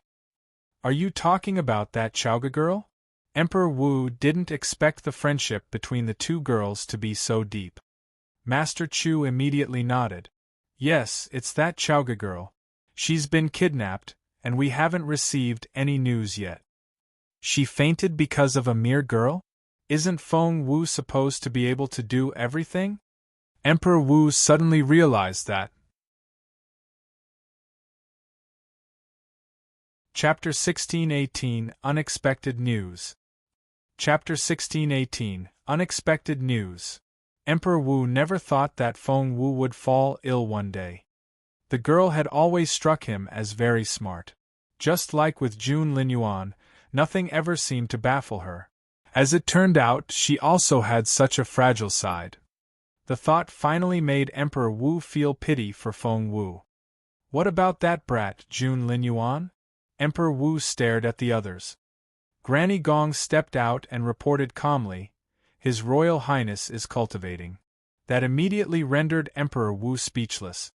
Every time when Jun Linyuan went away to cultivate, he would come back a much more capable man. Therefore, it was great news to both the royal family and the Junwu Empire. However, it wasn't necessarily the case for Emperor Wu, since his brat was growing more and more unruly. Tell them to look for that Chaoga girl carefully. Emperor Wu took another long look at Feng Wu before he finally left. Word of Chaoga's kidnapping quickly spread. People in the campsite reacted differently. Mrs. Swa laughed out loud when she heard the news, and Mrs. Dugu was over the moon. So was Empress Dugu. It was dead silent outside. Feng Wu slowly woke up. Miss, you're awake. Qiuling had been staying with Feng Wu. Seeing that she had woken up, Qiuling immediately rushed to her side. Rubbing her head, Feng Wu felt a throbbing pain. Her body hurt all over, as if she had been crushed by a mountain. The pain made it difficult for her to breathe. Miss, are you all right? Shall I find Master Chu? Qiuling was so anxious that she had tears in her eyes. Feng Wu waved at her. It's okay. I'll be fine after some rest. Don't run around. Sit. All right, Qiuling did as she was told. After Chowga went missing, Qiuling had been so anxious that she got spots around her mouth. Then, her mistress fell sick as well, and Qiuling really began to panic. Thus, she wouldn't look away from Feng Wu, fearing that she might disappear as well. Seeing how anxious Qiuling was, Feng Wu felt sorry. She was the decision-maker in the family. If she fell sick, what would the rest of the family do? She had to pull herself together. At that thought, Feng Wu took a deep breath and forced herself to sit up. Miss, Qiuling immediately put a pillow behind Feng Wu and helped her sit up. How do you feel now? Feng Wu nodded. It's no big deal. What's going on outside? Hearing that, Qiuling started weeping. The news of Miss Chowga's disappearance has gone out, and people have been saying all sorts of things. Some even say that Miss Chowga is gone. All the worry was so overwhelming for Qiuling that she cried. But Feng Wu was very calm. Don't worry. Chowga is still alive. Really? Miss, is that true? Qiuling's eyes glittered with tears. Feng Wu nodded. Although I don't know where she is, and she may be in a difficult situation right now at least, she's still trying to survive and is waiting for us to save her. Just then, hasty footsteps came from outside. With a whoosh, the curtain was lifted up. Looking up, Feng Wu saw Feng Sun's sweaty face. Before she could say anything, Feng Sun rushed in, grabbed her hand, and dragged her away. Xiao Wu, quickly. You need to see this. Chapter 1619, Miss Feng, my condolences. Chapter 1619, Miss Feng, my condolences. Feng Wu had never seen Feng Sun so nervous, and she suddenly had a very bad feeling. What's wrong? She asked as she ran. Taking a deep breath, Feng Sun held her slender shoulders and said solemnly, Xiao Wu, you have to promise me. No matter what happens, you have to keep it together, okay? Feng Wu narrowed her clear eyes. What happened? After much hesitation, Feng Sun finally said quickly, Someone found a body in the Doma River up ahead. Arg, Qiuling looked terrified. Feng Wu stared at Feng Sun, her head blank. She grabbed Feng Sun's sleeve and pursed her lips, unable to say a word. Xiao Wu, calm down. You have to stay calm. You haven't seen it, right? Don't worry just yet. Feng Sun was almost in tears. Feng Wu's eyes went teary. You wouldn't have come to me if you weren't sure. It was Feng Sun's turn to be speechless. Indeed, he wouldn't have come to Feng Wu if that female body that had been fished out of the water hadn't fitted Chowga's age and body shape. Anyway, seeing is believing. You can't give up now, okay? Xiao Wu, pull yourself together. Feng Sun was nervous. I know. Feng Wu wiped her tears away and asked coldly, Where is it? Take me there. Feng Sun quickly led Feng Wu over. The Doma River wasn't far from the campsite, and Feng Wu ran as fast as she could. Although she had learned some information from the man in black earlier, given his demeanor, he was capable of doing just about anything. Out of my way! Out of my way! A lot of people had gathered there when Feng Wu arrived. Dugu Mengshi, Dugu Yamo, Zhuo Qingyu, and even Zhuo Qingxian, Zhuo Qingyu's oldest brother, were there, as well as Jun Wuxia and Jun Wu. Seeing Feng Wu's arrival, Zhuo Qingyu smirked strangely. Everyone was discussing among themselves. She's Feng Wu. The dead one was her friend. She was Duan Chowga, and I heard that she only just arrived at the campsite. I've never heard that name before. You wouldn't have. Duan Chaoga wasn't like a certain person who runs around offending others. Do you think Feng Wu upset the wrong people, and they took revenge on her friend? Poor Duan Chaoga. She was too young to die. So, do you still want to play with Feng Wu? You may end up getting killed. I won't dare. Feng Wu stood there and stared at the dead body on the ground. She remained silent for a while. Zhou Qingyu and Duguyamo looked at each other. Duguyamo had shut herself in ever since that embarrassing incident last time at the Immortal Flower Festival. She gloated over Feng Wu's predicament and couldn't contain her satisfaction. Miss Feng Wu, let the dead rest in peace. My condolences. Duguyamo stepped out of the crowd with a solemn face, pretending to be sad. They would never miss such a great opportunity to take revenge on Feng Wu. Zhou Qingyu also stepped out with feigned sadness. She even patted Feng Wu on the shoulder and let tears come to her eyes. Feng Wu, Chaoga probably offended someone and died such a miserable death. But we can't bring the dead back to life. You should put away your sorrow now and bury her first. Otherwise, the body will decompose soon. Chapter 1620 Duan Chaoga is dead. Chapter 1620 Duan Chaoga is dead. Zhou Qingyu might sound as if she was comforting Feng Wu, but every word she said was to upset Feng Wu. That was, if the dead person really was Chaoga. Feng Wu still stood there in a daze with her head lowered, but she didn't miss any movements around her. She saw the expressions on every single face. Was Chaoga's kidnapper here in the crowd? If this body had been put here to scare Feng Wu, then that person had to be here. At that thought, Feng Wu glanced around the crowd. The others were expecting to see Feng Wu break down and cry, but all Feng Wu gave them was silence and more silence. It disappointed them greatly. Look, Feng Wu isn't even crying. Wasn't Duan Chaoga her best friend? Now that Duan Chaoga's dead, why doesn't she look sad at all? How cold-blooded is she?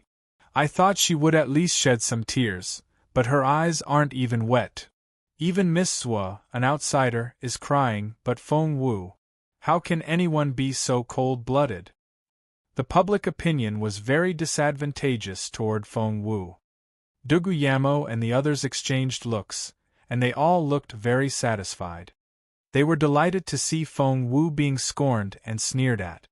Seeing Feng Wu standing there in a trance-like state, Feng Sun couldn't help but give her a nudge. Xiao Wu? Xiao Wu? What? Feng Wu asked calmly. Feng Sun was a little scared. Was Xiao Wu acting abnormally because she was so heartbroken? You please don't be so sad.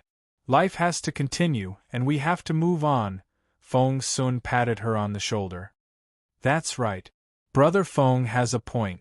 Feng Wu, don't be too sad. We're all here for you. Jun Wuxia was guffawing inwardly, but she managed to put on a sad face. She was sure that the sadder they appeared, the angrier Feng Wu would be. However, Feng Wu suddenly snickered. Is Feng Wu laughing? Has she lost her mind? How can she laugh when her best friend is dead? Is Feng Wu crazy? How can anyone be so cold-blooded? While everyone was talking among themselves, Feng Wu turned to leave despite Zhou Qingyu's joy over her predicament. Xiao Wu, Feng Sun held Feng Wu's hand in bewilderment and frowned. The others all looked at Feng Wu in disdain. Her best friend had died for her, but she was going to leave just like that. Did she even have a heart? Feng Wu, that's your best friend. Aren't you going to look after her remains? Are you going to just leave her body lying here? Zhou Qingyu yelled after Feng Wu. Feng Wu smiled a little. My best friend? Who told you that this body is my best friend's? She wasn't. Everyone turned to look at Zhou Qingyu. Before Feng Wu arrived, it was Miss Zhou here who had casually revealed that this body was Chaoga's, Feng Wu's best friend. Otherwise, a regular dead body would never have attracted so much attention. Feng Wu, Just because Duan Chaoga is dead and you can't use her anymore, you're not going to admit that she was your best friend? I'm really disappointed in you. I didn't know you were this sort of person. Zhuo Qingyu sounded regretful. Chapter 1621 Is Feng Wu Heartless? Chapter 1621 Is Feng Wu Heartless? Du Guillermo wanted to applaud Zhuo Qingyu. She didn't yell hysterically but only sounded disappointed. It was enough to make other people sneer at Feng Wu. Good job, Zhuo Qingyu. Feng Wu looked at the faces in the crowd and suddenly smiled. That's right. She's just a nobody. What value does she have after she's dead? She waved at them and strolled off, her hands behind her back. That was unexpected. Many people here had found Feng Wu quite pleasant because of what she had done recently, but after hearing what she said, their opinion of her quickly dropped to the very bottom. This Feng Wu is so vile. That's right. Even if a person can't cultivate or doesn't know any medicine or formation skills, I can still be friends with them as long as they have a good character. So true. So what if she can cultivate and knows all those skills? With her bad behavior, no one will dare get close to her. Do you think His Royal Highness knows about her behavior? Of course not. She must behave differently around His Royal Highness compared with when she's with us. Is it possible that you've been misled? Maybe Feng Wu isn't like that. She didn't let it show before because she was still weak and had to play nice. Now that she's under His Royal Highness's protection, what more does she need? Her true nature is now showing. Feng Wu is so.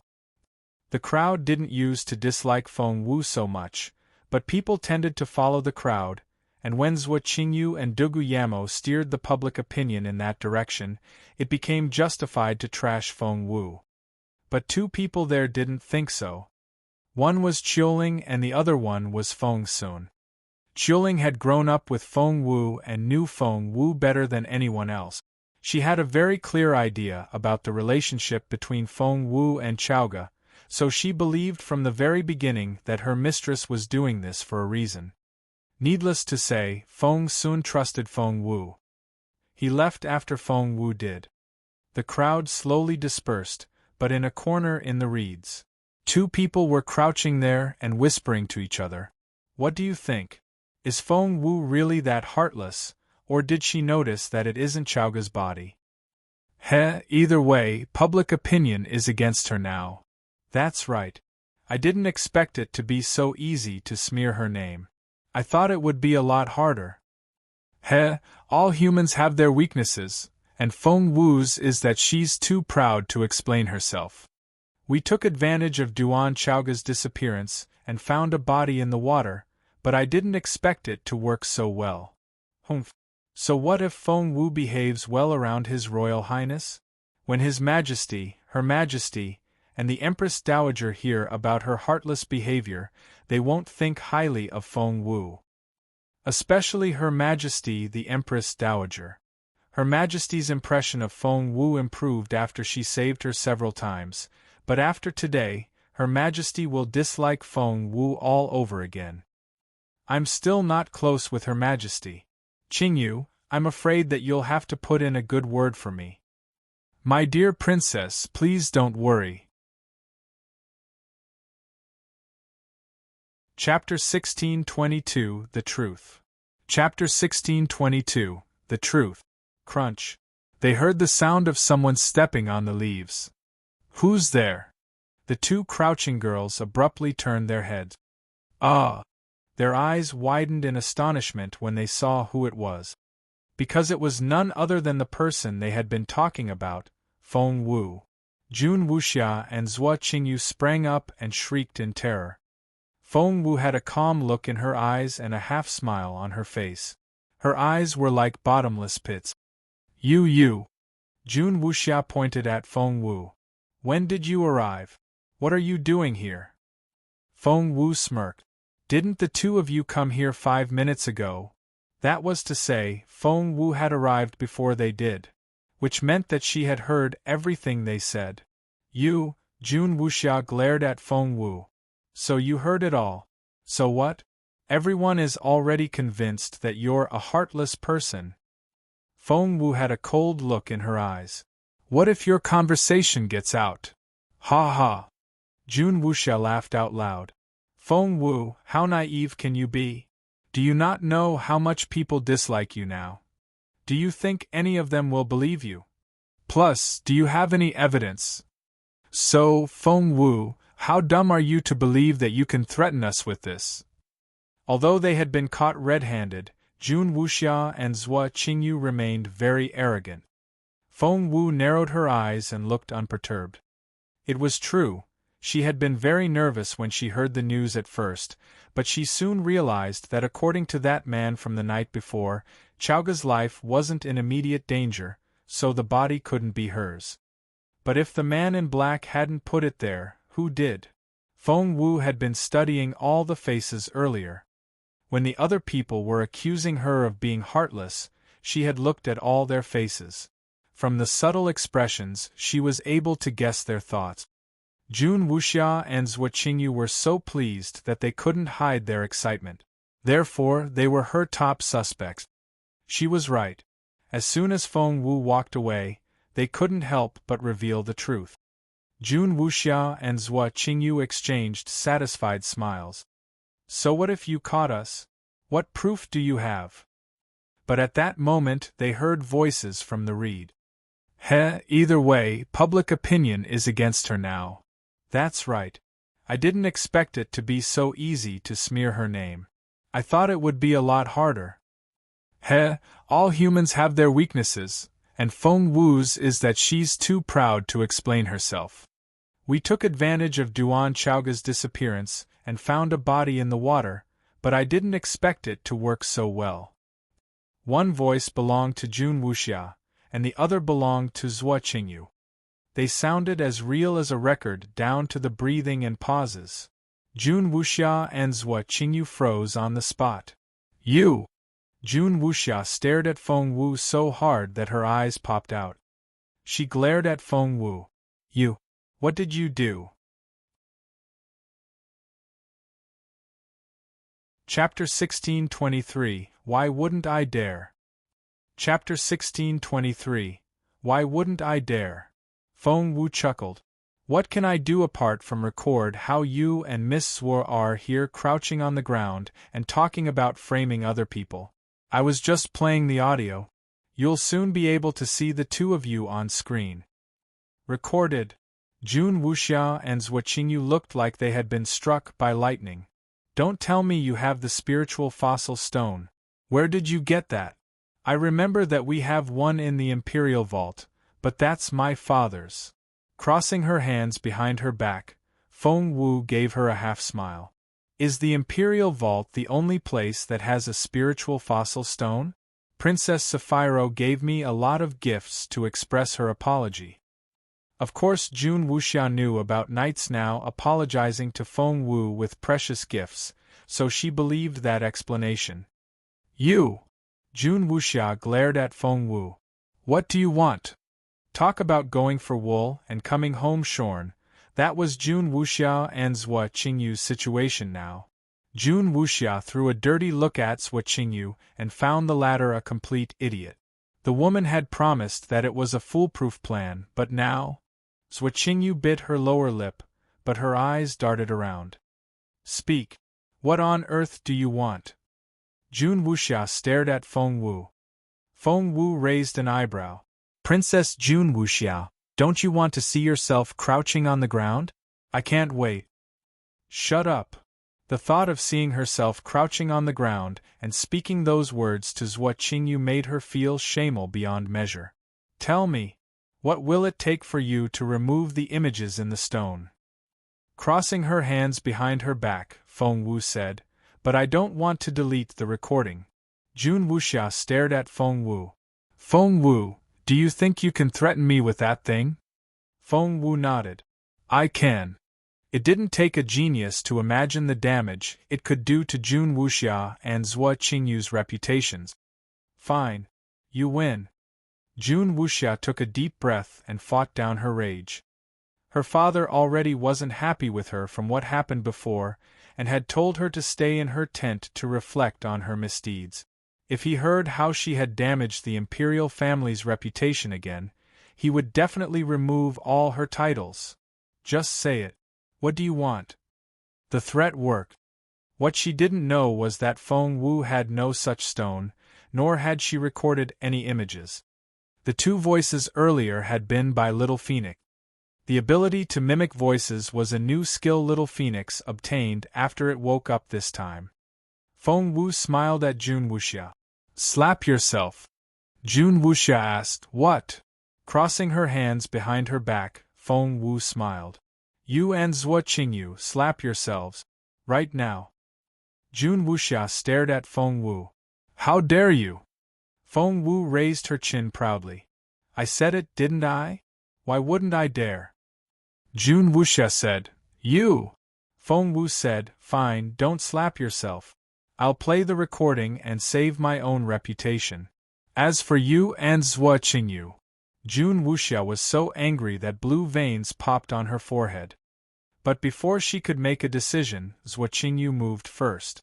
She slapped herself loudly. Chapter 1624, The Best I Can Do.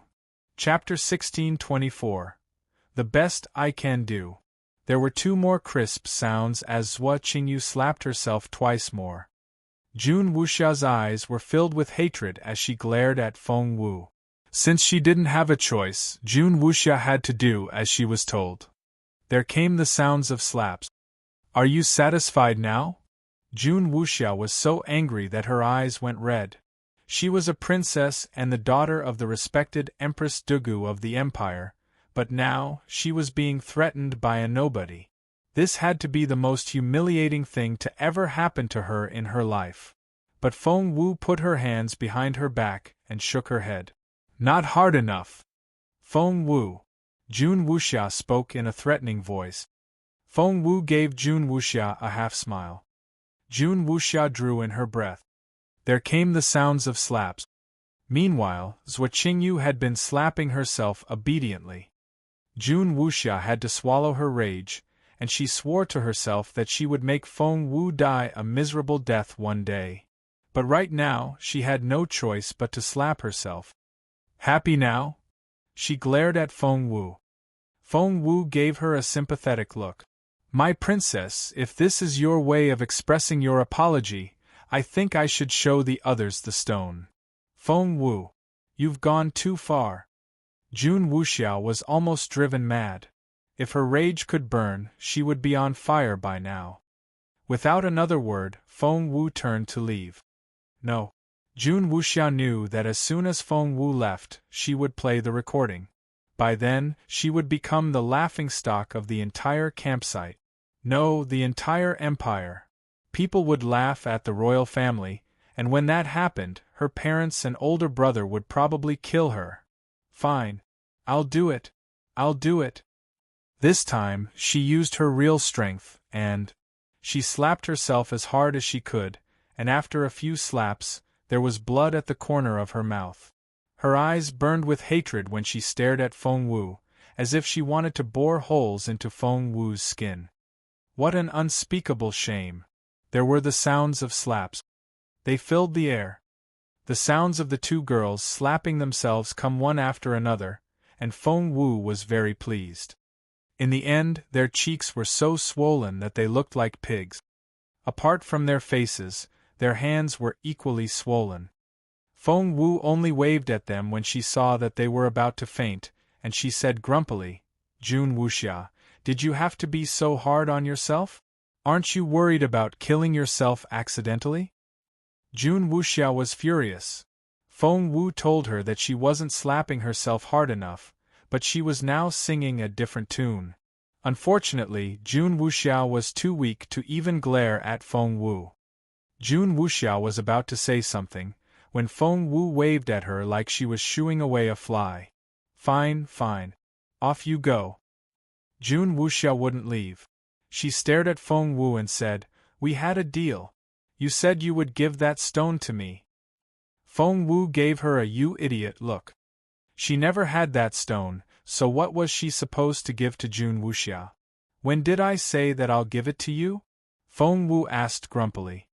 Jun Wuxia was so angry that her veins popped. You said so. You said so yourself. Feng Wu said, that's what you said. I never promised you anything. Jun Wuxia said, you. Looking at Jun Wuxia and Zhuo Qingyu's swollen faces, Feng Wu said impatiently, the best I can do is. Chapter 1625, Untitled. Chapter 1625, Untitled. Feng Wu said, the best I can do is promise you that if you stop bothering me, I won't show this to everyone else. Feng Wu. Jun Wuxia glared at Feng Wu. You broke your promise. Feng Wu said, He Jun Wuxia, you sound as if you always keep your promises. Jun Wuxia said, you. Feng Wu said, if you do, then why are you doing this again when you promised last time that you would leave me alone? Jun Wuxia said, you. Feng Wu said, so, what's wrong with me answering in kind when dealing with an untrustworthy person like you? Jun Wuxia said, you. Feng Wu said, so, if you mess with me again, I'll expose you. I can't wait to restore my reputation. Jun Wuxia said, Feng Wu. Feng Wu chuckled. Jun Wuxia, do you know what will happen if you keep acting so willfully? Feng Wu didn't go into detail, but Jun Wuxia wasn't a fool, and she could certainly understand the threat behind it. Zhuo Qingyu immediately tugged at Jun Wuxia's sleeve. Jun Wuxia glared at Zhuo Qingyu and decided that she would settle accounts with her later. Feng Wu, you win. I won't forget this. With one last threat, Jun Wuxia stormed off. Feng Wu smiled as she watched Jun Wuxia and Zhuo Qingyu leave. Little Phoenix only came out of its hiding place in the reeds after making sure that the other two had left. It then landed on Feng Wu's shoulder. Poor Jun Wuxia. When she and Zhuo Qingyu walked out of the reeds, they ran into an old friend, Feng Sun. Arg! Feng Sun jumped in fright when he saw them coming out of the reeds. Hey, who are you? Wait, isn't it Princess Jun Wuxia? And this is Zhuo Qingyu? Feng Sun stared at them in disbelief. Because with their swollen faces, they looked like completely different people. Jun Wuxia's face already hurt a lot. When the teenager she had a crush on saw her at her ugliest, she was so frustrated that she burst into tears.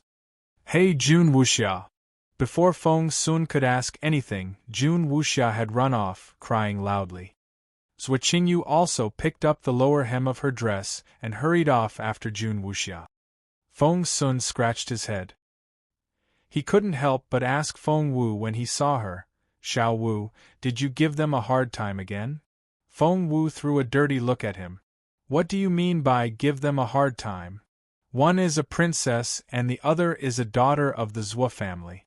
How am I, a commoner, supposed to give them a hard time? Feng Sun threw a dirty look at Feng Wu. Of course you can.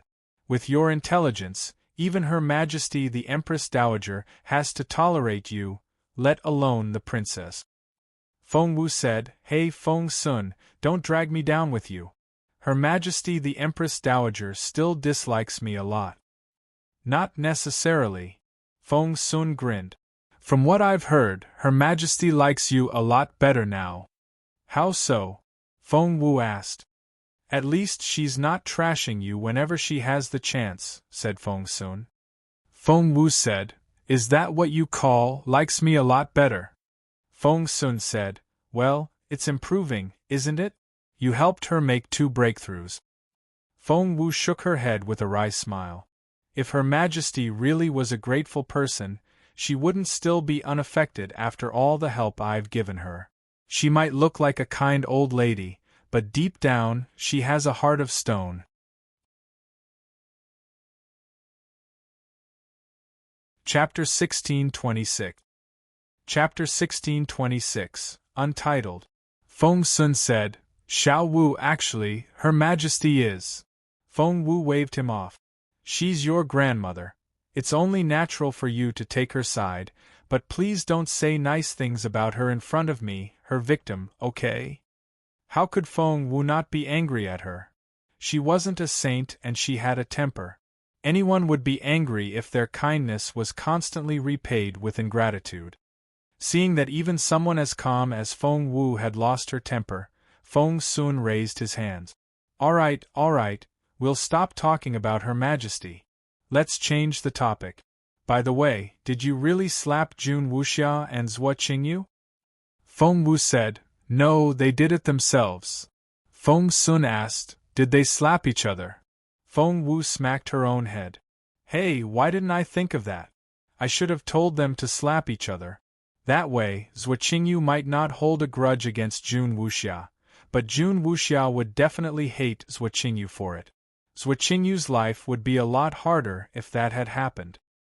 Feng Sun was rendered speechless.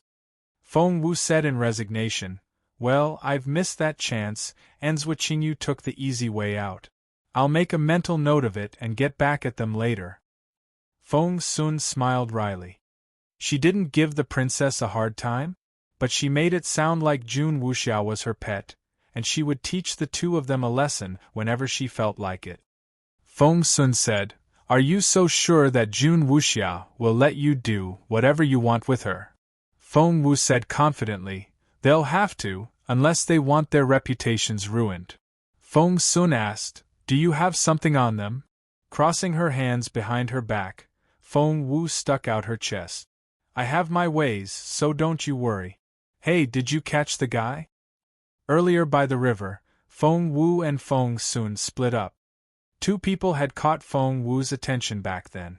One was Jun Wuxia, and the other was a young senile person wearing a hat.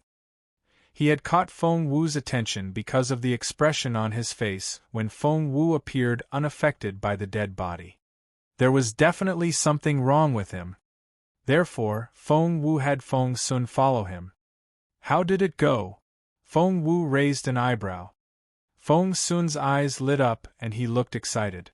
Xiao Wu, you're a genius. Out of all those people, you picked him. How did you do it? Feng Wu said grumpily, reading people involves profound knowledge. A brainless person will never be able to learn how to do it. Just forget about it.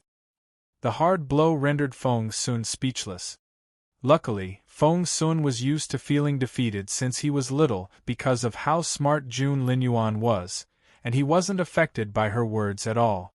So, what's that man's deal? Feng Wu asked Feng Sun as she walked toward the door. Feng Sun said, there's definitely something wrong with that man, but I haven't gotten an answer out of him yet. Feng Wu glanced at him. Feng Sun waved his hands and looked all innocent. I tried, but he's just so stubborn. I used every method I could think of, but he just won't talk. Feng Wu looked unconvinced. Really? Feng Sun said seriously, really? Xiao Wu, there's definitely something wrong with this man. I followed him all the way into the Grasslanders' campsite. He was all sneaky and kept looking around. Finally, he entered Saphiro's tent. Chapter 1627. Chapter 1627, Untitled. Feng Wu said, really? Feng Sun said, but he soon came back out with a basket and headed for the other side of the hill, so I followed him. Feng Wu narrowed her eyes. Feng Sun said, there's a secret karst cave there. If this guy hadn't led me there, I would never have found that place. Feng Wu asked, then?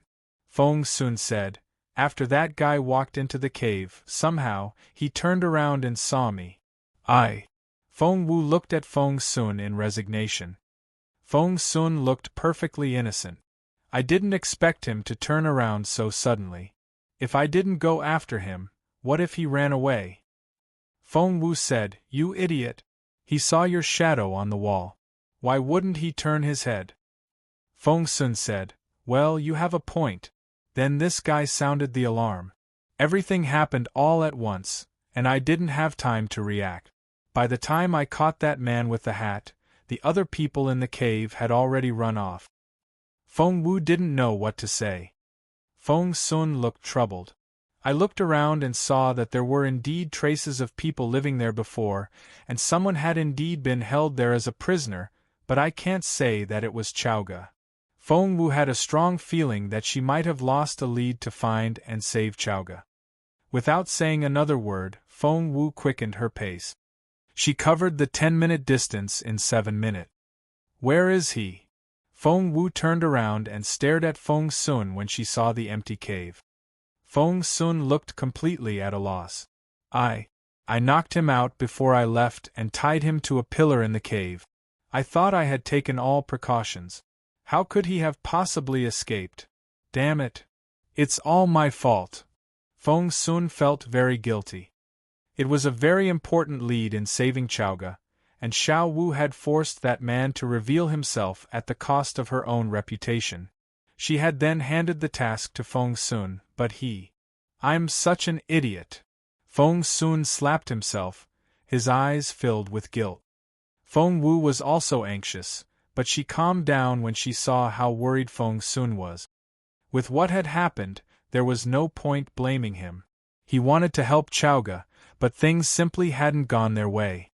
Feng Sun had always been a little careless, and Feng Wu hoped that this incident would help him overcome that shortcoming. Feng Wu ignored Feng Sun, who was still blaming himself. There was an intelligent look in her narrowed eyes. She had always believed that one could learn a lot from behavioral analysis.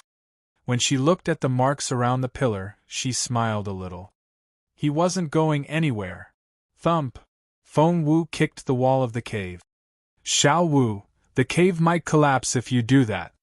However, before Feng Sun could finish, he heard a loud thump and the ground trembled. He yanked Feng Wu back and shielded her with his own body. When the dust settled, they saw a man huddled in a rectangular hollow. It was none other than... It's you! Feng Sun almost exploded when he saw who it was. That was the guy he had tied up before. He thought that the man had escaped.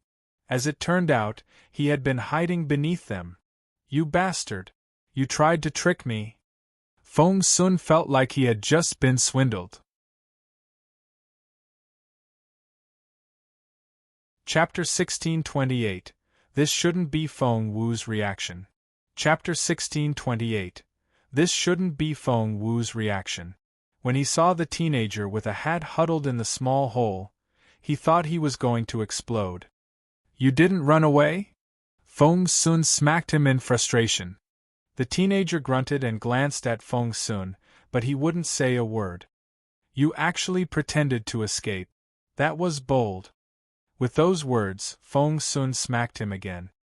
The teenager snorted, turned his head away and ignored Feng Sun, which infuriated the latter. Feng Wu watched him the entire time, her hands behind her back. She studied him carefully with her cold eyes, and the look gave the teenager the creep. Next to them, Feng Sun had already taken out a dagger and put it against the teenager's neck. You know I can kill you, right? Feng Sun threatened him. The teenager glanced at Feng Sun with contempt in his eyes. That look completely set Feng Sun off. His dagger suddenly fell. Whoosh! The blade cut the teenager's face from his right eyelid to his jaw, leaving a bloody gash. The wound was long, deep, and horrendous. With all the blood, it was a terrifying scene. Feng Wu didn't bat an eyelash, and only looked at the teenager indifferently. But they were surprised by the teenager's reaction. He didn't even grunt when the wound was suddenly inflicted on him. Not only that, his muscles didn't even twitch. Holding the dagger that was dripping blood, Feng Sun stared at the teenager. Who are you? Speak. The teenager didn't even look up and only gave Feng Sun an indifferent glance. Humph! Feng Sun was furious. How stubborn! Very well. You're not talking, are you? Enraged, Feng Sun moved the tip of his dagger to the teenager's chest. I'd love to see how lively you can be when I stab you here. In a normal situation, such a threat should work. But to Feng Sun's surprise, the teenager slowly looked up and gave Feng Sun a contemptuous look. Heh! Feng Sun! No one had ever provoked Feng Sun like this before. His face turned red and he pressed his dagger down. Whoosh! There was the sound of metal piercing flesh. Feng Sun only returned to himself when a few drops of blood splashed onto his cheeks. I killed him? Seeing the dagger in the teenager's chest, Feng Sun turned his head with difficulty and stared at Feng Wu. Feng Wu said, "You were too fast for me to stop." Feng Sun pulled a long face. "What should we do now? The clues end here." "Xiao Wu, I'm so sorry." Seeing how disappointed Feng Sun was, Feng Wu shook her head with a wry smile. "Xiao Wu, I'm sorry." Feng Sun felt too regretful and guilty to meet her eyes. Feng Wu looked from Feng Sun to the teenager. "If he's dead, he's dead. It's not like he's anyone important. Let's go." She waved at Feng Sun. "What?" Feng Sun looked at Feng Wu in bewilderment. Something struck him as odd. "We're leaving." He stared at Feng Wu. Feng Wu said, "He's dead and so is the lead. There's no point staying here anymore. Let's go."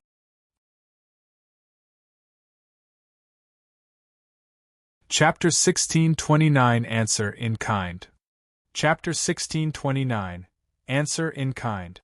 Feng Sun looked at Feng Wu and said, "All right." After that, he left with Feng Wu. However, Feng Wu stopped when they were just outside the cave. Feng Sun stared at her in bewilderment. "Xiao Wu, you!" Feng Wu immediately covered his mouth. Feng Sun stared at her with wide eyes. Feng Wu then pulled him aside, hid behind a rock and pointed at the cave. Feng Sun was smart enough to take the hint immediately, and took a look himself. Lowering his voice, he spoke to Feng Wu in disbelief. "You mean he's not dead?" Feng Wu nodded. "That's impossible. I killed him myself. How can he not be dead? I'm pretty sure I stabbed him in the heart." Feng Wu gave him a grumpy look. "His heart is on the right." Feng Sun was rendered speechless. But he really felt that he had stabbed his heart. At that thought, Feng Sun wanted to stick his head out, but Feng Wu stopped him. She said, "That man is very vigilant. Let's wait a bit longer." They then waited for as long as 15 minutes. After that, thanks to Feng Wu's warning, Feng Sun watched as the dead teenager opened his eyes. He sat up from the cold ground, looked down at the red blood on his chest, and smirked maliciously. There I was, wondering how impressive the young lord of the Junwu Empire could be, but that was it. He wanted to kill me, did he? He has no idea that Cat 9 has 9 lives. Ho ho ho. Feng Sun, don't blame me for playing tricks. Blame yourself for being foolish and naive. Satisfied, Cat 9 was ready to leave. Feng Sun wanted to go after him. But Feng Wu grabbed his hand. Feng Sun stared at Feng Wu. "Xiao Wu." He wanted to kill that man. The man actually dared to trick him. The famous young Lord Feng wouldn't stand for such a trick. That was an outright humiliation. But Feng Wu stopped him and smiled. "Don't you think that we'll find a lot more useful information if we follow him?" Feng Sun listened to her advice. On second thought, Feng Sun realized that he could vent his anger if he rushed out now, but what about after that?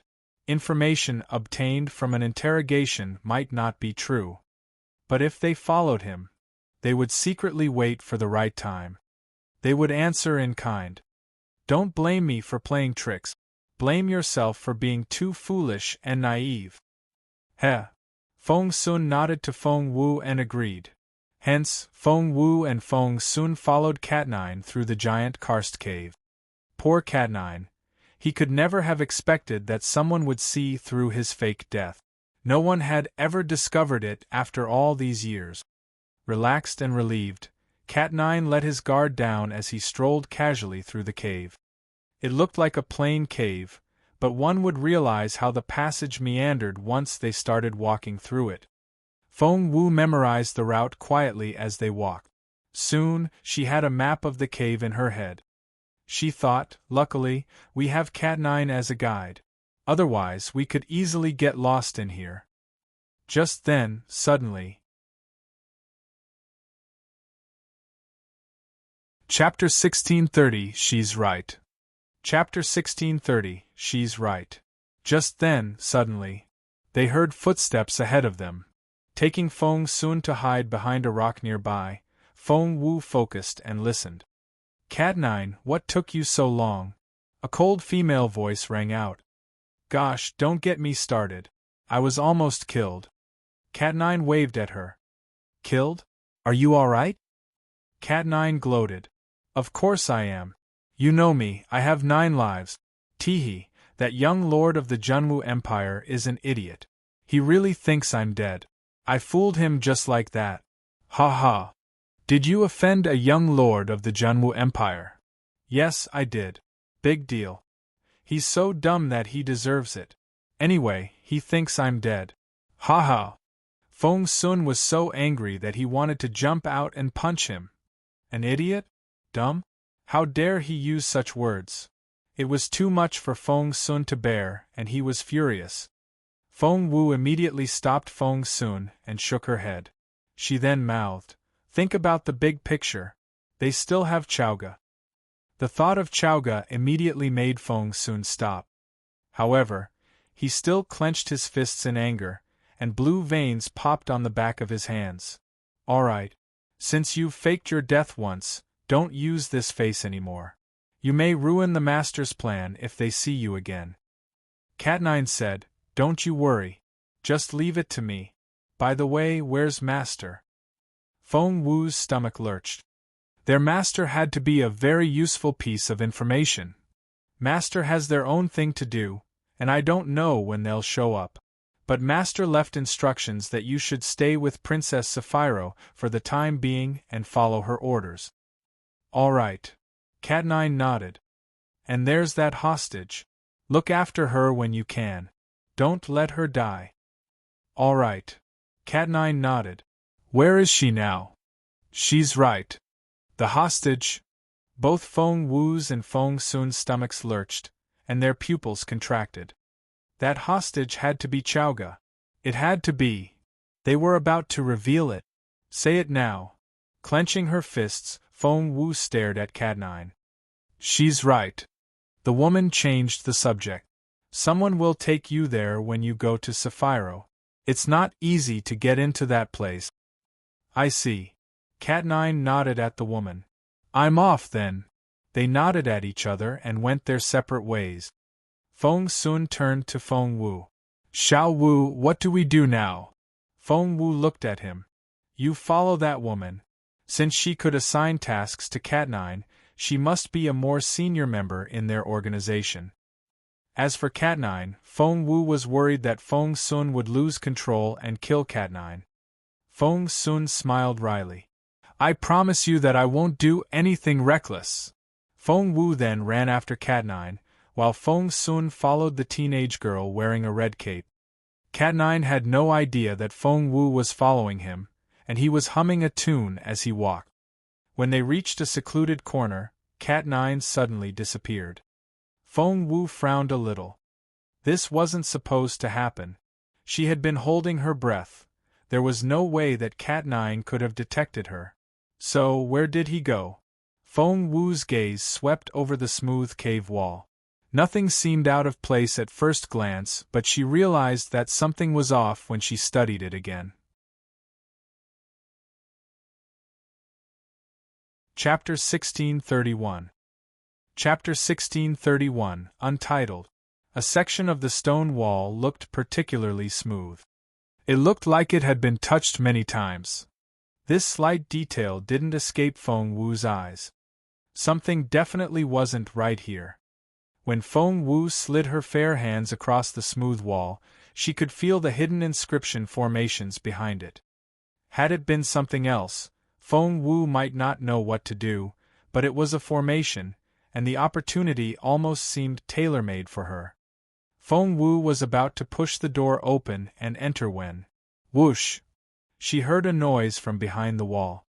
Without thinking, Feng Wu quickly hid behind a giant rock. A door opened. A man walked out, glancing around with a wary look in his eyes. He only strolled off with a cane in his hand after making sure that everything was in order. From behind, he looked a lot like Cat 9. Feng Wu smiled a little. Cat 9 could never have seen this coming. However, only minutes had passed, but Cat 9 now looked like a different person. Did he have a consummate disguise technique? Because she knew where Cat 9 was going, Feng Wu wasn't in a hurry. Once Cat 9 was a little black dot in the distance, Feng Wu pressed a bump on the smooth wall. Crack! The door opened, and Feng Wu quickly squeezed in before it opened all the way. The next second, she shut the door behind her. The space inside wasn't big, and there were cupboards along all of the walls. There were a lot of things in the compartments. Moving closer, Feng Wu saw that there was a leather chest. She opened it to find some crude stones of the grassland in it. The crude stones were a hard currency in the grassland, and were the only currency that some of the herdsmen would recognize. Feng Wu put the stones in her ring space without hesitation. She found a human skin mask in the second compartment, and it was none other than the face which Cat 9 had used before. Feng Wu's clear eyes lit up when she saw it, and an idea struck her. This was good stuff, and she had to take it. The next compartment contained an outfit and the familiar hat which Cat 9 had worn before. Good. This was very good news. Feng Wu could make very good use of these pieces. She quickly put the mask and clothes away and looked expectantly at the next compartment. She was in a great mood and wanted to jump for joy, because this was like treasure hunting. Before she opened the chest, no one would know what was hidden inside. The fourth compartment. Feng Wu's eyes lit up when she saw what was inside. Seriously? What a coincidence! A crystal lay in the fourth compartment. It was translucent and glowed, and was in the shape of an ear. It was none other than, by its official name, it was known as a recording stone. To explain it in simple words, this stone could be used to record images. Before, when Feng Wu threatened Jun Wuxia and Zhuo Qingyu, she had pretended that she had such a stone. Luck was on her side. This was a real piece of treasure. Since Cat 9 had kept it here, it must have recorded something. The idea excited Feng Wu. Chapter 1632. Chapter 1632, Untitled. Since Cat 9 had hidden this place so well, the other compartments were bound to contain some good stuff. But Feng Wu didn't have time to look through everything. She was in a hurry. However, she wasn't going to leave anything behind for Cat 9. It was like a swarm of locusts had flown by as she cleared out the entire place. Feng Wu left after putting everything in the space. Soon, she caught up with Cat 9, who now looked like an old man and had no idea that he was being followed. The campsite was right ahead, and the old man Cat 9 was slowly walking toward it. He casually walked toward the senile grassland side. Standing on a high point, Feng Wu watched as he entered Sapphiro's campsite. She even heard people calling out, "Steward Mu is finally back." Steward Mu? Feng Wu frowned and a sudden thought struck her. The previous Cat 9 could obviously go in and out of Sapphiro's tent, and so could this Steward Mu. What did that mean? It meant that Steward Mu had at least two public identities around Sapphiro. If that was the case, Feng Wu rubbed her chin, her eyes lighting up. "Brother 9, you're back." When Feng Wu showed up as Cat 9 in front of Sapphiro's tent, the teenager guarding the door greeted her with a smile. Feng Wu was very good at reading people. She could tell right away that Cat 9 was a popular figure here. "Is Steward Mu back?" Feng Wu glanced at the teenager. The guard nodded. "Yes, Brother 9. Steward Mu was away for 3 days, and he's finally back. I think he'll stay longer this time. Come to think of it, it's quite odd. Whenever Steward Mu is here, you aren't. The two of you never get to meet." Feng Wu knew why that was. She was right. Steward Mu was only a cover. This Cat 9 was a genius. She just didn't know what his plan was. After everything he had done, it had to be something big. Could it be? A possibility came to Feng Wu's mind. Her heart raced and she clenched her fists. Brother Nine? Brother Nine? Seeing that Feng Wu was dazed, the guard waved a hand in front of her face. Guard the door for the princess. No irrelevant person is to enter. Feng Wu shot a stern look at the teenager. Yes. The teenager straightened his back. Crossing her hands behind her back, Feng Wu casually walked away. A short distance away stood a familiar figure. It was none other than Steward Mu himself. The steward was scolding some servants. When he looked up, he saw Cat 9 wearing his signature hat. Instantly, Steward Mu's face turned pale. His eyes widened and he didn't know how to react. Feng Wu's Cat 9, on the other hand, greeted Steward Mu with a grin. She said, Steward Mu, long time no see. How have you been? Of course Steward Mu wasn't doing well. He was almost frightened to death. Because he was the real Cat 9. Now that he was Steward Mu, who was the other Cat 9? Who could it be? Moreover, seeing the mask, the hat, and the outfit, Steward Mu had a very bad feeling.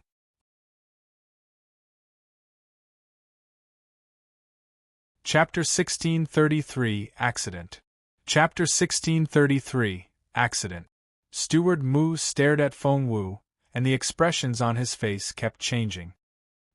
He then put his hands behind his back and spoke to Feng Wu with a grim face. You, come with me now. Feng Wu looked at Steward Mu and smiled a little. That smile was a provocation in Steward Mu's eyes. His face immediately darkened and he stared at Feng Wu. Are you defying me now? Feng Wu smiled a little.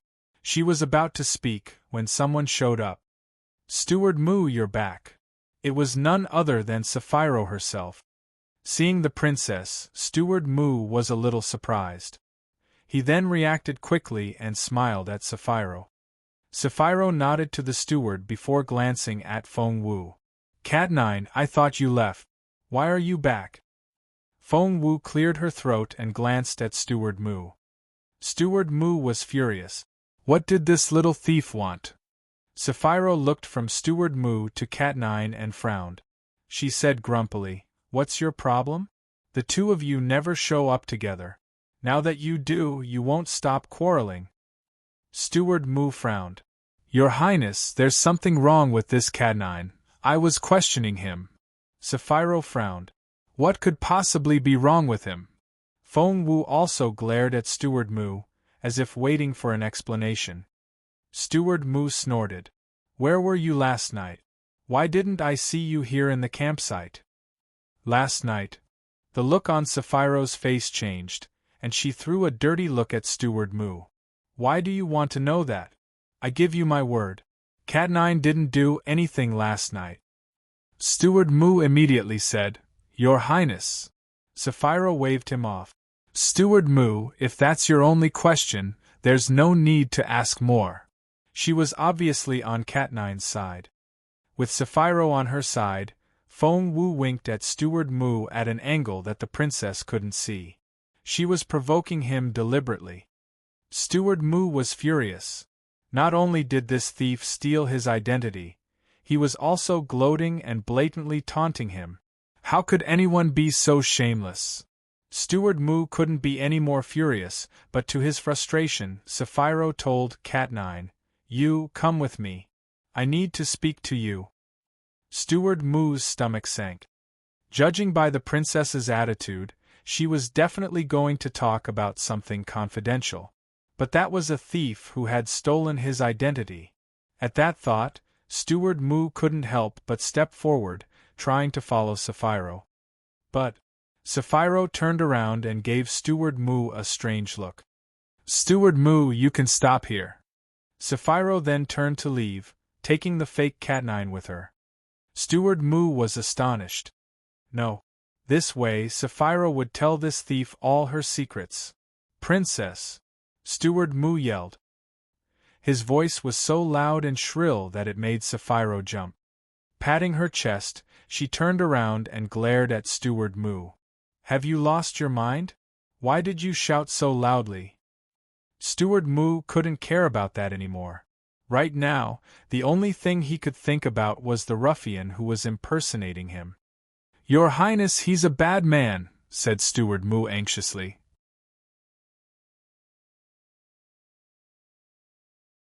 Chapter 1634, Clever Feng Wu. Chapter 1634, Clever Feng Wu. Feng Wu knew that she couldn't keep silent anymore. She had to say something. "I see that Steward Mu indeed doesn't like me." Feng Wu stared at Steward Mu with a half-smile and played her part as Cat9. "That's right. I've never been a good person. I kill, I set fires, I ravish women, and I'm capable of the worst deeds possible. To Steward Mu, that's the kind of person I am, is that right?" "You!" Steward Mu was furious. Because this person wouldn't stop calling himself Cat9, but Steward Mu himself was the real Cat9. Therefore, Feng Wu might sound like she was trashing herself, but in fact she was trashing Steward Mu. Steward Mu was so furious that he was speechless as he shook from head to toe. Sapphiro gave Steward Mu a strange look, for the man struck her as being very odd today. Feng Wu snorted. "What? Am I wrong? Is Cat9 not a villain? Steward Mu, do you think that I'm a good person?" Steward Mu was speechless. He couldn't say that Cat9 was a villain, because it was his other identity. He couldn't say that Cat9 was a good person either, because this rascal was pretending to be him. For one moment, Steward Mu stood there, stupefied. Because no matter what he said, it wouldn't be right. Feng Wu chuckled inwardly. This Steward Mu just wasn't smart enough to deal with her. She even had a feeling that Sapphiro seemed to find Steward Mu strange. Well, if that was the case, she would have a lot to work with. Looking around, Feng Wu had an idea. Steward Mu pointed at Feng Wu with a trembling finger. You're. Feng Wu said matter-of-factly, "I'm a fake, aren't I? That's why you can't even form a coherent sentence, because you believe that I'm not the real Cat9. Ha ha ha, Steward Mu, I only criticized you a little. Do you have to hate me so much?" Steward Mu almost fainted with rage. How could anyone be so obnoxious? He was impersonating him, but why did he sound so righteous? He should be on the side of justice, but this rascal had just called him ridiculous. Steward Mu raised a hand to hit Feng Wu. Sapphiro narrowed her eyes. "Steward Mu, you've crossed the line." Steward Mu looked at Sapphiro anxiously. "Your Highness, he's fake. He's not the real Cat9." Sapphiro stared at him as if she was looking at an idiot. Only a short while ago, Cat9 had given her some good news. How could he be fake? If one of them had to be fake. Sapphiro found that Steward Mu here was the stranger of the two. At that thought, Sapphiro waved her hand. "Forget it. Steward Mu, not another word. This isn't the first time you've used your position as steward to push other people around." Steward Mu was speechless. Sapphiro snorted. "Cat9 works for my senior brother. You can't bully him like with other people." He worked for her senior brother? Feng Wu made a mental note of that. She had no idea who Sapphiro's master was, let alone her senior brother. What was her relationship with the man in black from last night? What about Chowga's kidnapper? Feng Wu was lost in thought. Sapphiro then turned to Cat9. "9, don't mind Steward Mu. He's not in his right mind today. Well, since you're so smart, help me think of a way to take care of someone." Interrupted, Feng Wu asked in bewilderment, "Your Highness, who do you want to take care of?"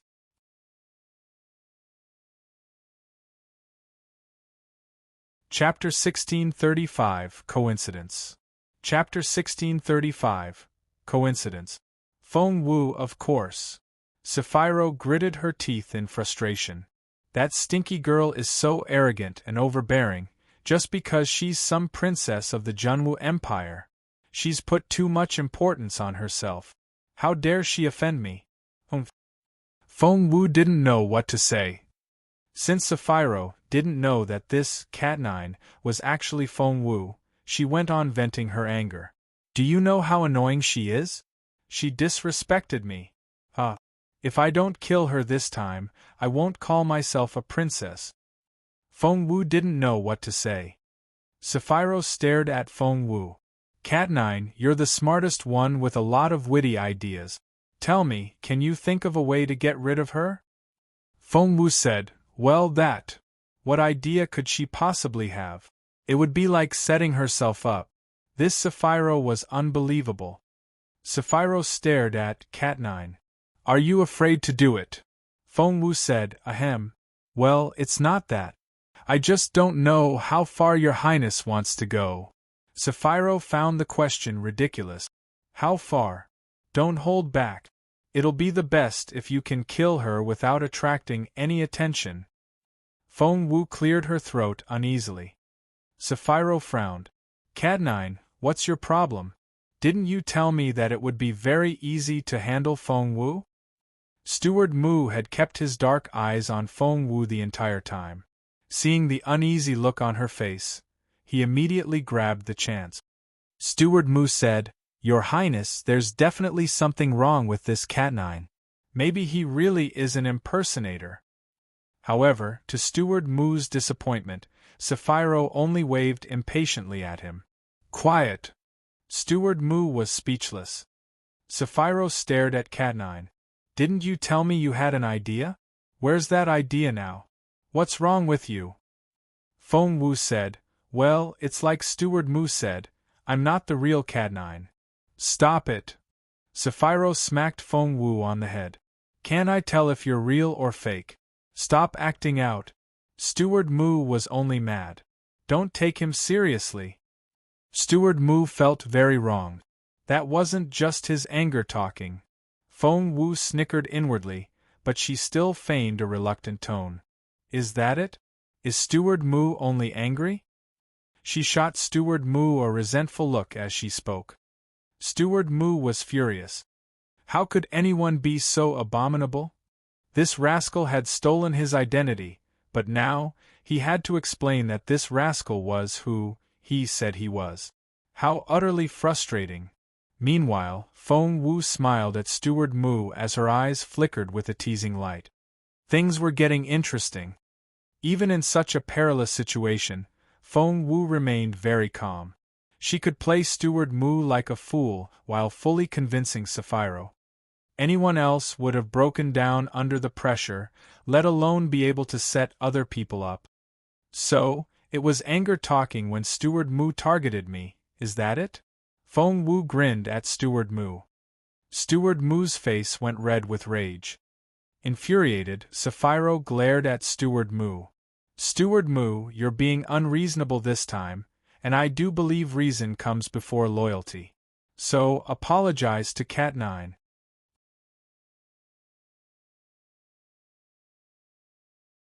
Chapter 1636, Xiao Wu's Trick. Chapter 1636, Xiao Wu's Trick. Steward Mu stared at Sapphiro in disbelief. Your Highness! Sapphiro frowned at him. Do it now! Steward Mu was speechless. He thought that everyone else had lost their minds. He had never expected things to come to this. But he knew perfectly well that Sapphiro wasn't easy to get along with. She was cold and unforgiving. After hearing what she said, he knew that she was genuinely angry. At that thought, Steward Mu was full of despair. He had no choice but to apologize. Since when did I call you a fake Cat 9? He stared at Feng Wu. Feng Wu put on a confused look, and put her right palm next to her right ear. What? Steward Mu, what did you say? I'm afraid that it was lost in the wind. Steward Mu thought that he was going to explode. Especially when he saw Feng Wu's smiling, provoking eyes. However, Sapphiro was watching Steward Mu with a solemn look in her eyes. She was obviously on Cat 9's side. Steward Mu was full of despair, but with what was going on, he had no choice but to give in. Taking a deep breath, he turned to Feng Wu. You're the real Cat 9. You are. If anyone doubts you, I'll slap them. Feng Wu looked enlightened. I see. I really am Cat9. With your acknowledgement, I can finally admit it myself. Steward Moo was speechless. He was that close to dying from his anger. Sapphiro gave Cat9 a grumpy look and found the teenager much more mischievous than before. He was getting back at Steward Moo. However, he was only a teenager, and it was only natural that he should have a temper. Sapphiro stared at Feng Wu. That's enough. You've vented your anger. Happy now? Feng Wu grinned. My dear princess, you're the best. That almost made Sapphiro chuckle.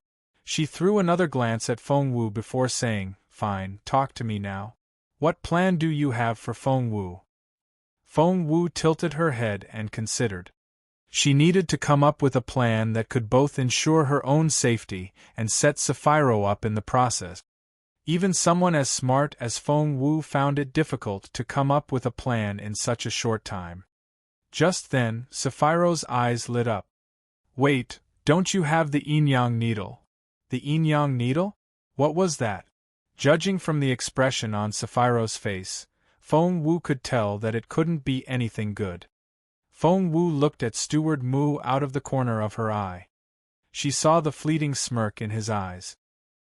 He was gloating at her predicament. If that was the case, Feng Wu suddenly smiled, turned to Sapphiro, and spoke in a serious tone. That's right. I do have it. Sapphiro looked elated, but before she could speak, Feng Wu added. But Steward Moo took it earlier. What? Steward Moo looked as surprised as Sapphiro. Sapphiro looked at Feng Wu in confusion. Why does Steward Moo have your yin-yang needle? Feng Wu shrugged and said sincerely, Steward Moo said he wanted to borrow it. I don't know what he was thinking, but he hasn't given it back to me yet. She then grinned at Steward Moo and stretched out a hand. Steward Moo, can you give it back to me now?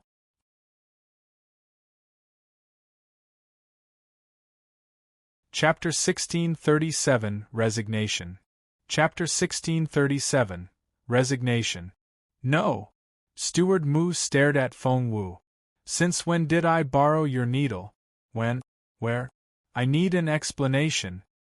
Steward Moo was waiting for the rascal to be exposed when he couldn't produce the needle, so of course he wouldn't admit it. But he was no match for Feng Wu's calm.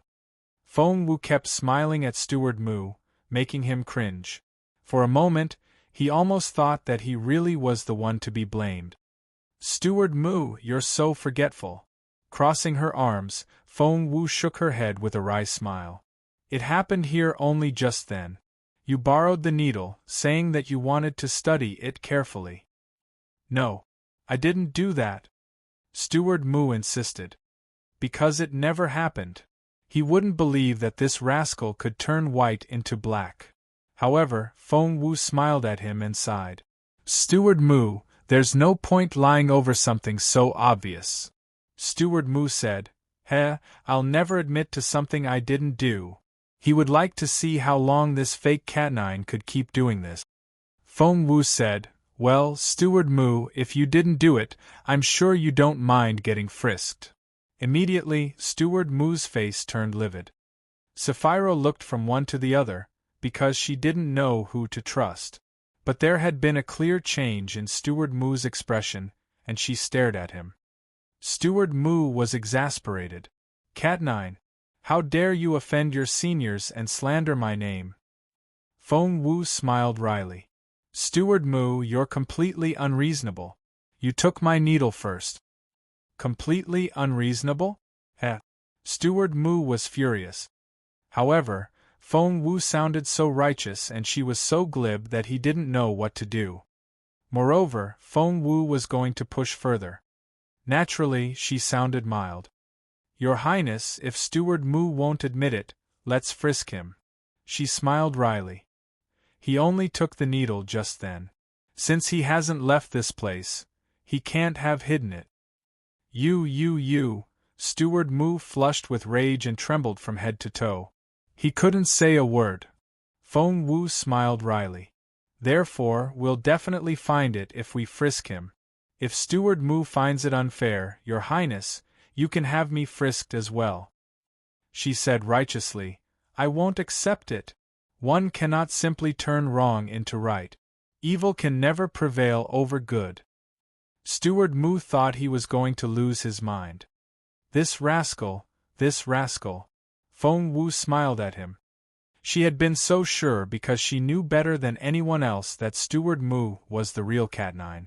Since the yin-yang needle hadn't been in that secret storage room, the only explanation was Steward Mu had it on him. Therefore, with an order from Sapphiro, she would be able to find the needle. Steward Mu knew that as well, which was why he was so angry. But could he explain it? How? He had only just affirmed this rascal's identity. He had admitted that he was Cat9. Steward Mu wanted to cry. Sapphiro stared at Steward Mu, and when she saw the changes in his expression, she already began to believe Feng Wu. You're tuning in to the Phoenix Knights YouTube channel. Don't forget to subscribe and join us on this journey to catch the most captivating stories.